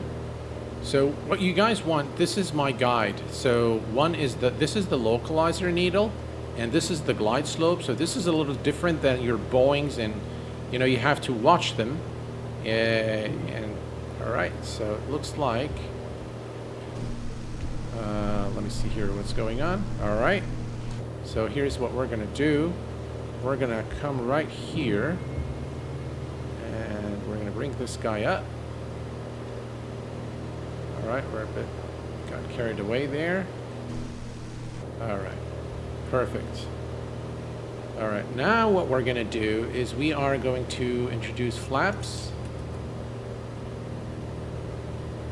Perfect. 75 knots is what we want.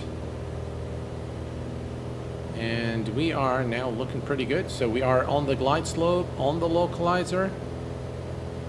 And the runway is right ahead of us now. We reset our view and adjust it down here a little bit.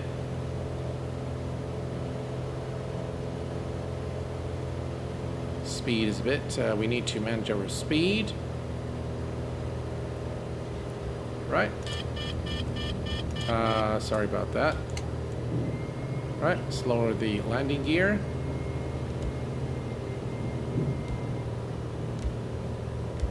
Alright, so I'm just trimming the aircraft to obtain about 75 knots for our landing.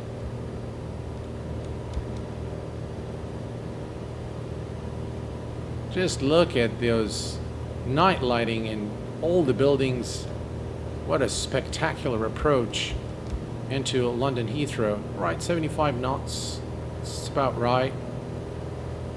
And now it's going to be a rather difficult approach because of the wind.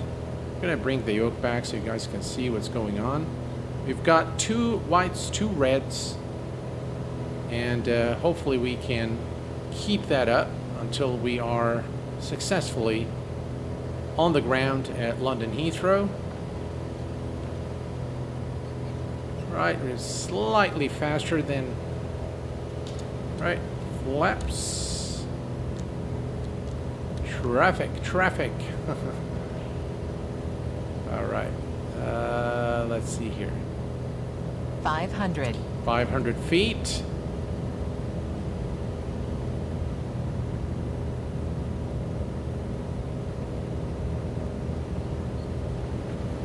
We need to give it a little more power.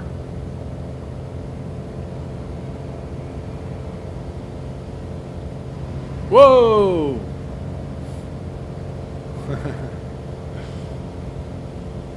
That's the traffic.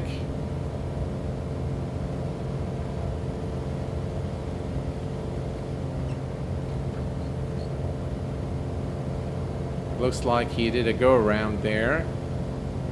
Considering the circumstances, I'm not surprised. Alright, speed is good.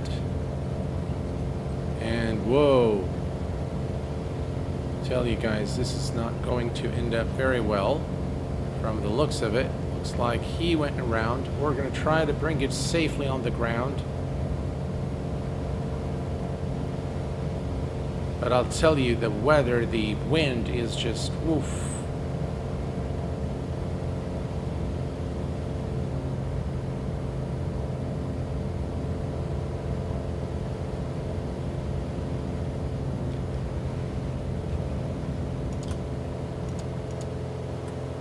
Whoa.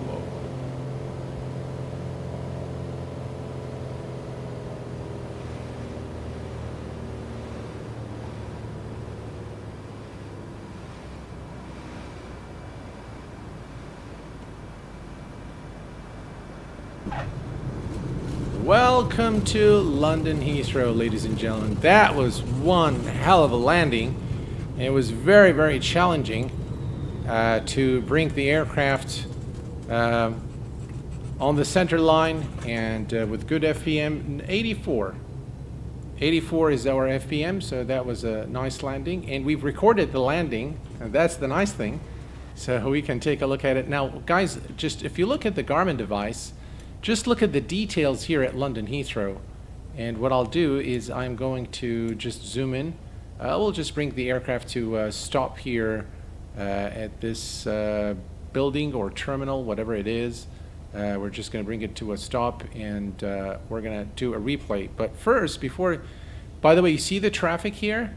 Now I think you can see the traffic on the Garmin device and the Garmin screen, which is really cool.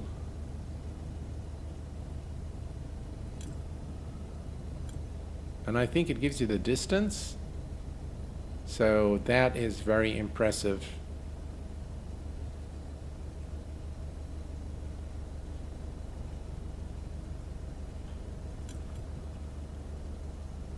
Just on time for a landing, Mr. Don. Hello, my friend. Welcome.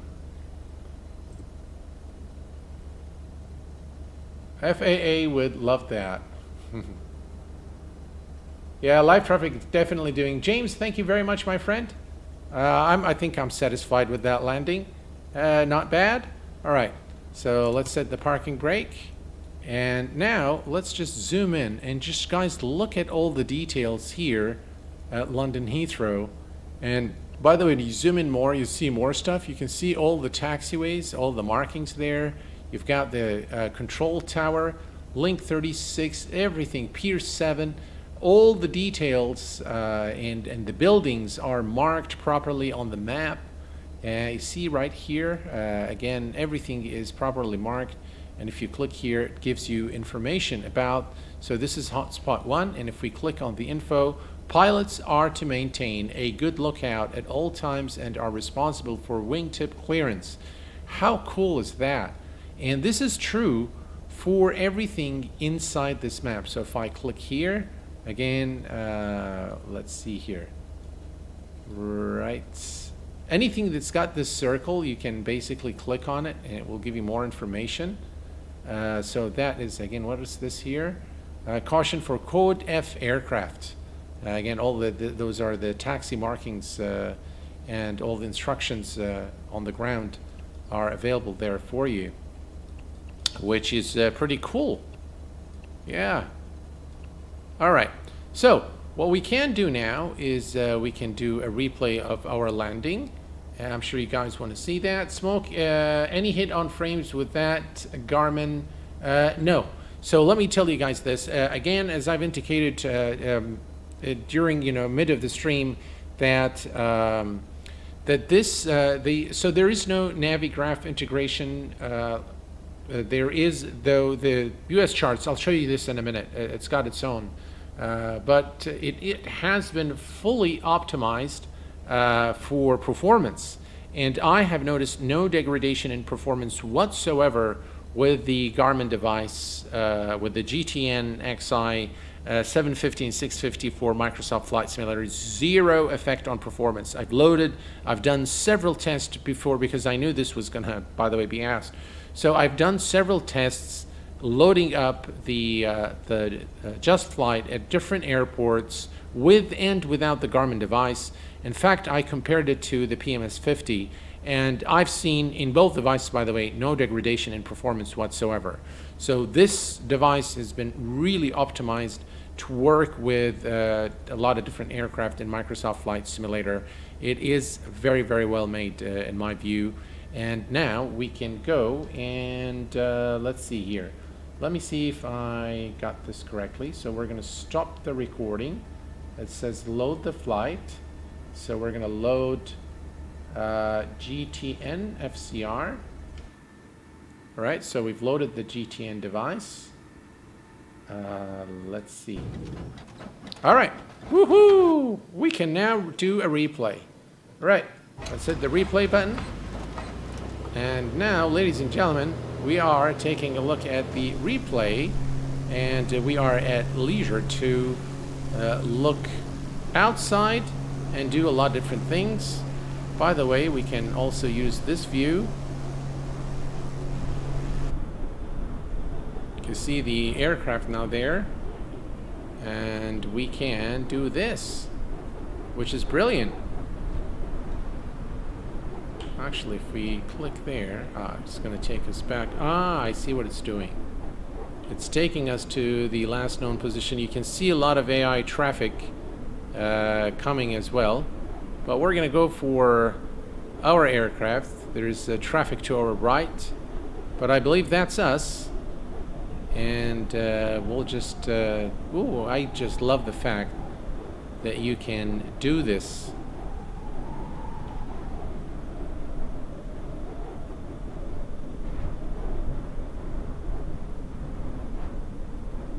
Wow, looks like busy skies.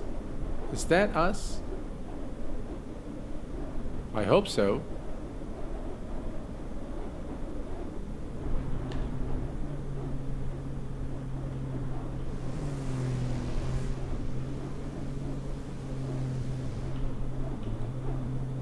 Where is it?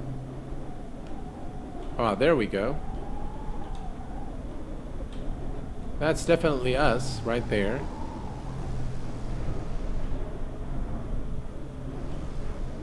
I think the drone speed is too much. All right, we can. Oop.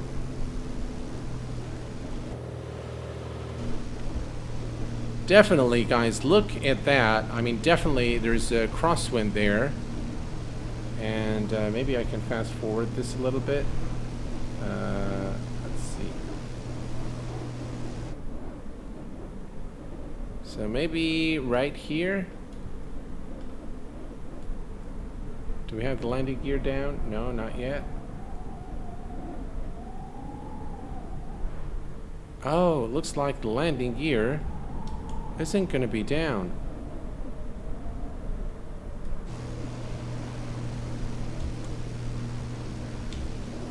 Alright, let's see if we can... it's locked.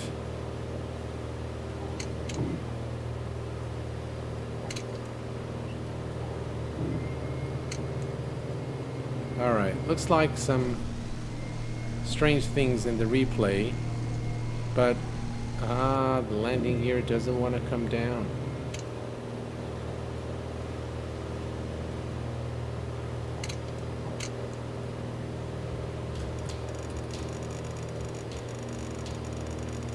I think it's because of the flaps or something.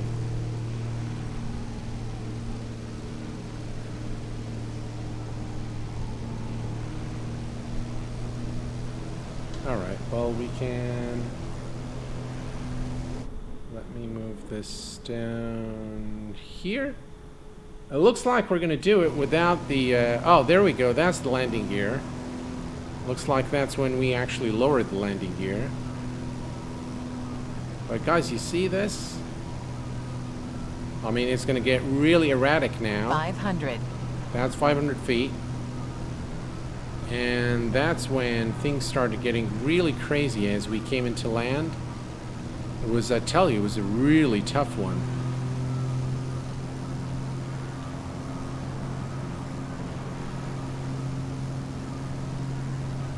By the way, if we go out there, we can now see the aircraft coming to land.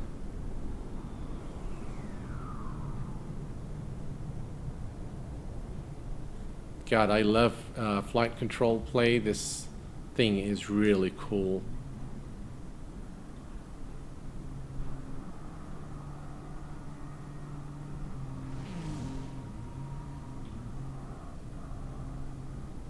All right, let's go ahead and set it up right there. Now we can maybe a little to the side.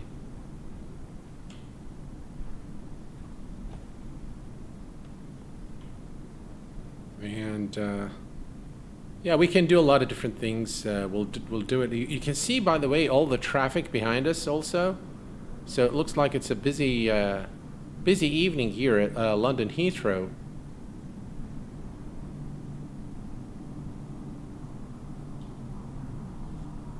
And that's our landing right there. Bit jittery on the replay.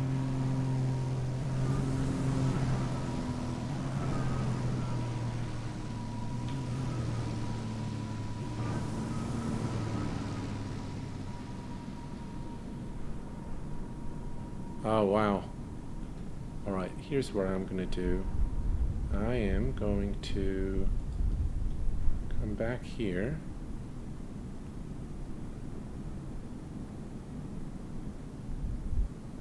All right, that's us.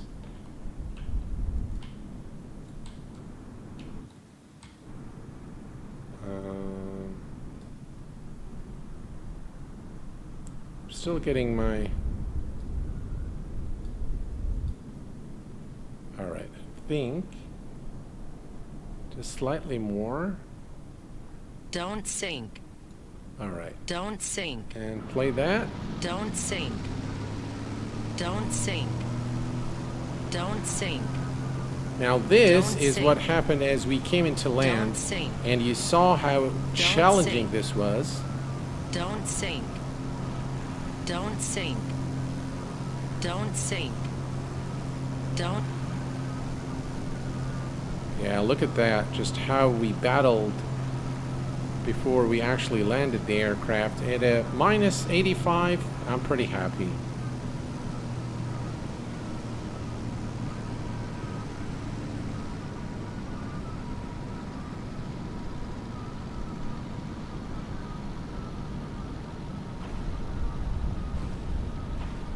That was pretty good, huh?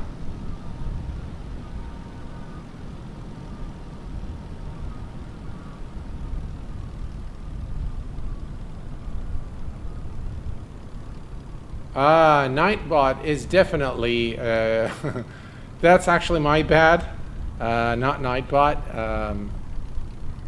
But yeah, sorry guys, there is no giveaway happening at this time. But yeah, I think that was a really nice, I think it was a really nice landing, considering the wind. And I really enjoyed this flight immensely. And really enjoyed, what is that? There we go. All right. And I honestly enjoyed using this Garmin device during this flight. I think it was really well worth the time and the investment. So I did purchase this, guys. And as I've indicated, you know, it's... I do this for two reasons. One is to support the development of the payware and the project and the developer. And two is that I'm under no pressure to tell you guys anything that I don't feel is accurate and true. It keeps me in check as well. And I will tell you, I highly recommend, if you like Garmin devices and if you're looking for a GTN device, this is the way to go. And again, I haven't compared this to other devices on the market, but as a standalone device, and by the way, it works actually as a standalone device as well. It's got integrated charts for the North American hemisphere. So if we go there, if you guys want me to go there, I can go there and show you the charts. That's not an issue whatsoever. We can do that, but my initial thoughts and based on this first look, this is actually the very best GTN 750/650 Garmin device available for Microsoft Flight Simulator today. That is the best. I don't think that, by the way, I think there's still a lot of improvements that can be made. Again, having the weather, I'm not sure if this is something that is part of the roadmap or it is a shortcoming of the SDK, but weather to me is extremely important. It's very vital to have it.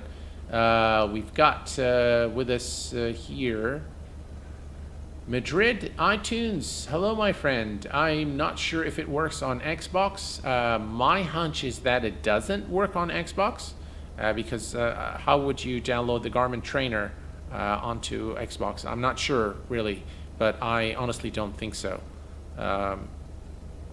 So yeah, so this is folks, if you have any other questions, would you like me to go to a US destination to show you guys the charts? If that's what you want to do, I'll be more than happy to do that. If you want me to show you another replay of our landing, I can do that as well. But other than that, we're good. Yeah, so it's a Windows PC only a product. So that's your answer there. But yeah, I think if we go back, by the way, you can click here on visual to select the runways, activate visual approach. So if you are, if you're wanting to do a visual approach, you can do that. It will automatically detect it. This one is unsupported. Right. RVP North. All right. So if we go back and we go to the utilities, by the way, I think I forgot to play with the VNav. No, that's not what I wanted to do. Flight timers. We can come here and we can stop the timer. About 1 hour and 36 minutes total. We can reset that. And now it's resetting back to the, I must have done something that reset the, alright, so what we can do is, since it actually did this, we can do a replay. God, I love the fact that you can do this. This is kind of like X-Plane, guys. And now we can do it in Microsoft Flight Simulator too. Alright, so we can do this.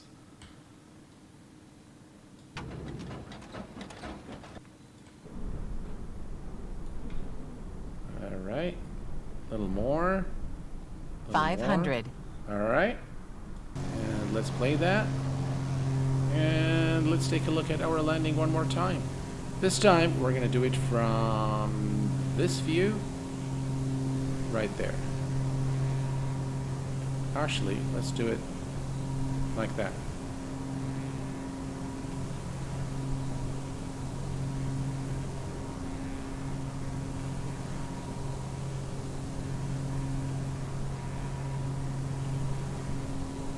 Man, the wind is just, wow, atrocious. And really controlling a small aircraft like the Piper can be a serious challenge in extreme weather conditions.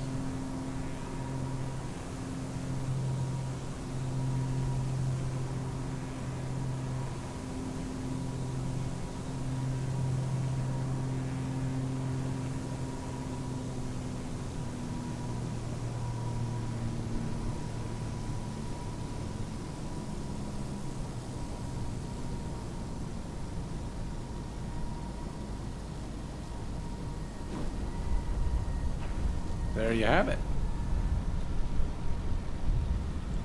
Perfect. This is where MSFS excels. It looks so good. Absolutely. Would you like to see the charts as I live in the US? All right, well, let's do that. So this is a different developer to the X-Plane. Yes, sir. It is definitely different. I vote US for charts. All right, sir. Let's go ahead and do that, folks. I'm going to go ahead and stop the replay. And we're going to exit Microsoft Flight Simulator Flight. And we're going to go to the main menu. Any particular location you guys like to see? All right, let's go to the world map. And let's see here. If there is a specific location, slowly but surely it's getting there in terms of coding and simulations. Absolutely. So what are you guys, any specific location that you'd like me to go in the US? KM Kilo Mike Whiskey Hotel. All right, and we have also Kilo Delta Charlie Alpha. All right, let's go to Kilo. That's Ronald Reagan Airport. Let's load up the aircraft in the, I believe these are, all right, so this is the ramp. So we're gonna load it here. Set as departure. Let's fly.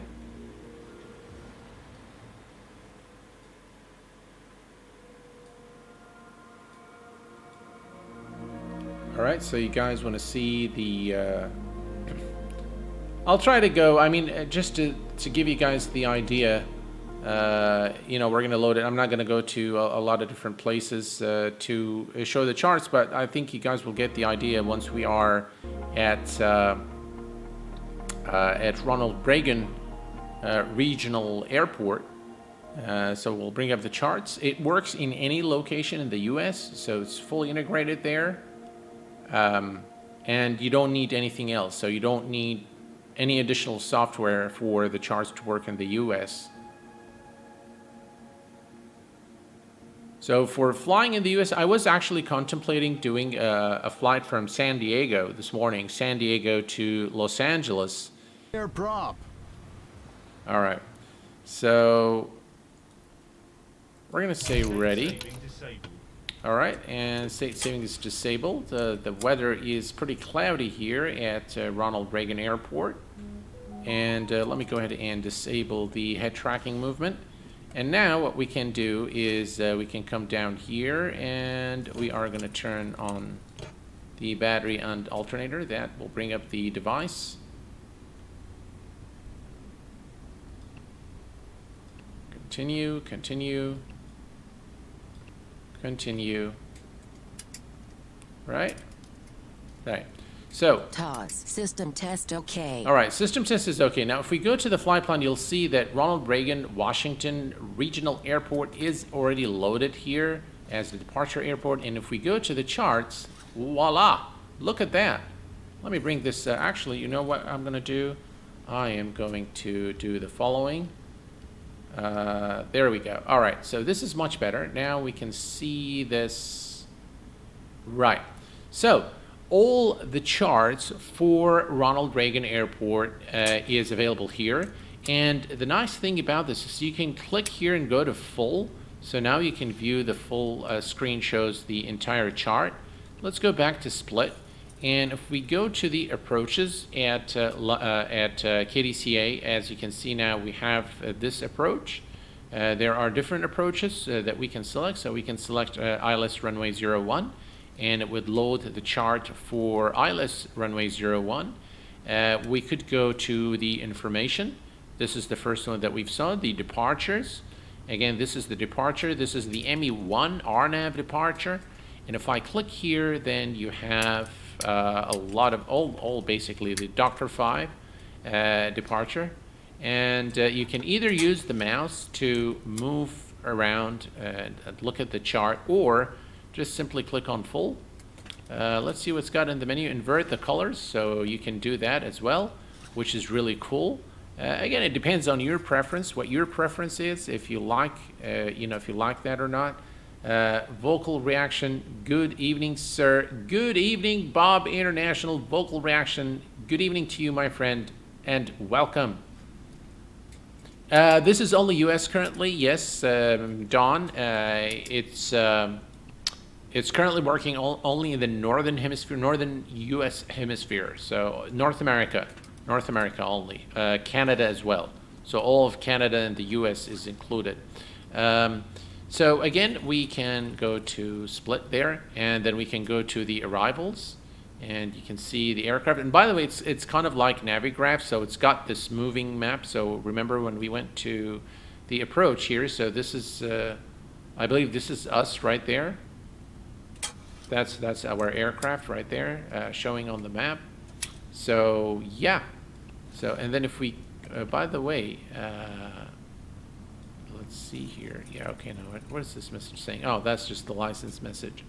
All right, so here you can see that you have, you have the charts working perfectly for the entire U.S. and Canada, and it is very useful. It works well. It works as advertised. Works as the real Garmin device. Just really brilliant aircraft default navigation. And again, we don't have any destination, but you can put it there. And this is, by the way, the localizer needle. There, you can have. We could have used this at our flight into London Heathrow, but there you have it, folks. The charts for this Garmin device. Yes, sir. Swarm 3513. This is fully compatible with virtual reality, so it will work in VR. So that's again a plus. What is the difference between this one and the PMS 50? Right now, I am just in fairness, Bob, for this one. This, by the way, this device, just for you to know, is based on the Garmin Trainer. So you need the actual Garmin Trainer from Garmin in order for this to work. So it is native. And there are a lot of differences, by the way, just right off the bat between the PMS GTN50 and the GNXi by TDS. I'm not going to use this stream to highlight the differences, but maybe I will make a video that shows the differences between them. My initial thoughts, I would tell you this. If you're a serious flight simmer and you want to experience, if you want to experience the true simulation of a Garmin device, this is definitely the way to go. Okay, if you're willing to spend the money, again, you get both devices. You get the integration with charts, currently only in the US and Canada, but you will get a device that very closely simulates the real Garmin GTN device. If you want something that is a very close, good quality imitation of what a GTN 750 does, that's what this PMS 50 gives you. That is my very initial thought from what I've experienced today with this device and the PMS device. I have them both. I've subscribed, by the way, to all the features in the PMS 50. What I do like about the TDS is that you don't need any keys, you don't need any APIs, you don't need anything. It just works. It's got the traffic, it's got the charts, it's got everything working for you, and it's got the dual devices. So in my view, this is it's easy, it's neater. Yeah, it's neater. I think that's the word. It's more, the final finish is more smooth, I guess, for the lack of a better term. Let me guys show you something which I think is important, and I want to show you guys in case you haven't seen it. So where do I have it installed? Is it here? Where did I put it?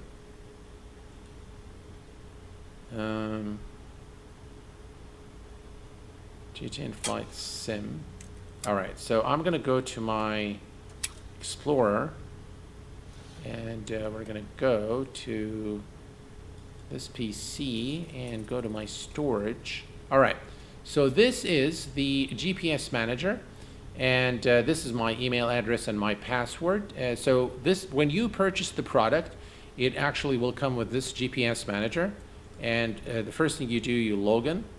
And once you've logged in, you will see that you need to install the GTNXi PC Trainer from Garmin.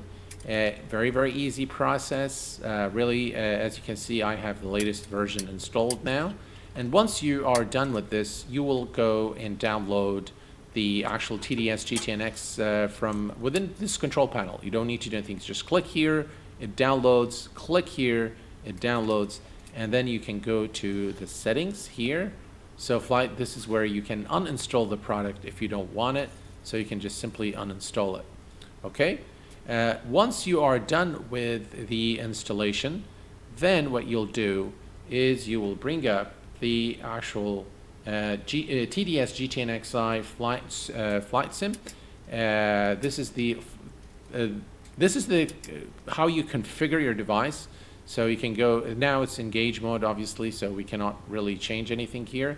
But from the settings, as I've shown in the beginning of the stream, you can go to any of the devices. So we can go here, and there's a set of options that you can configure to your liking and to match your preference, whether you're, so for example, transponder settings in the US is 1200, in Europe it's 7000. So that is something you can manipulate.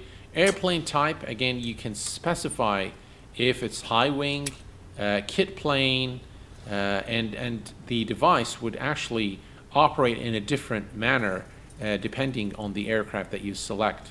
Airplane color on the display, you can put it white, or you can do it as a magenta. Fuel type, again, is something that you can change. Jet A fuel, Jet B fuel, diesel, So this will of course affect the calculation, and all the units will change to reflect your selection there. Again, if you like to play the key sounds, you can enable this. Audio sounds, you can turn them off, show the bezel or turn it off, lock the aspect ratio. Again, some visual stuff there, hide the window frame. And if you make any mistakes and you want to reset everything, you just click on reset and reset everything to the default value of the device. So folks, I hope that this was a useful and insightful stream and a first look at the GTNXi Garmin 750 and 650 devices for Microsoft Flight Simulator. I hope that you've enjoyed it. And can we pop up the window to another monitor, because I can do with PMS50. Oh, so you can. It's actually something that is, let me just show you something here very quickly. So you can actually hit on Alt here. Now I have this popped out, and I can move it to my other screen. So I've hidden it. See, let me just put it here halfway through. So half of it is on my other monitor. So you can definitely do this. The actual screen itself does not pop up, but let me tell you this. If, for example, you're in an aircraft that does not have native integration, you can bring up the Garmin device as a standalone device and move that to a different monitor and use it. But simply, if you just want to click, it's the same thing here, by the way, Alt, and you can bring this here. So we can bring both of these devices here. What am I doing? I think there. So we can do that definitely for both of the screens. You can just pop them out. It's a good price at the moment, cheaper than the real Garmin 750 at $18,245. Yeah, absolutely, absolutely. So, so yeah, folks. I hope that I provided you guys with you know, an enjoyable stream, insightful, useful, informative. I hope that this was a good look at a good first look at the device. We're definitely going to be doing more videos on this Garmin device. I absolutely love this device, and I will recommend that you go ahead and purchase it if you like Garmin devices, if you like to fly general aviation aircraft with a Garmin device, but you can actually use it for other purposes as well. It's brilliant. It's just absolutely brilliant in my view. And based on my first look, I definitely give it the Q8 Pilot seal of approval. So if you are into that kind of thing and you like Garmin devices, this device will definitely meet your expectations. Well, folks, it's been a long stream, and it's time for me to hit the sack. I've got to go to work tomorrow.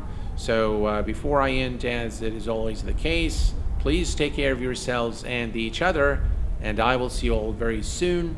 Thanks for tuning in, and bye-bye for now.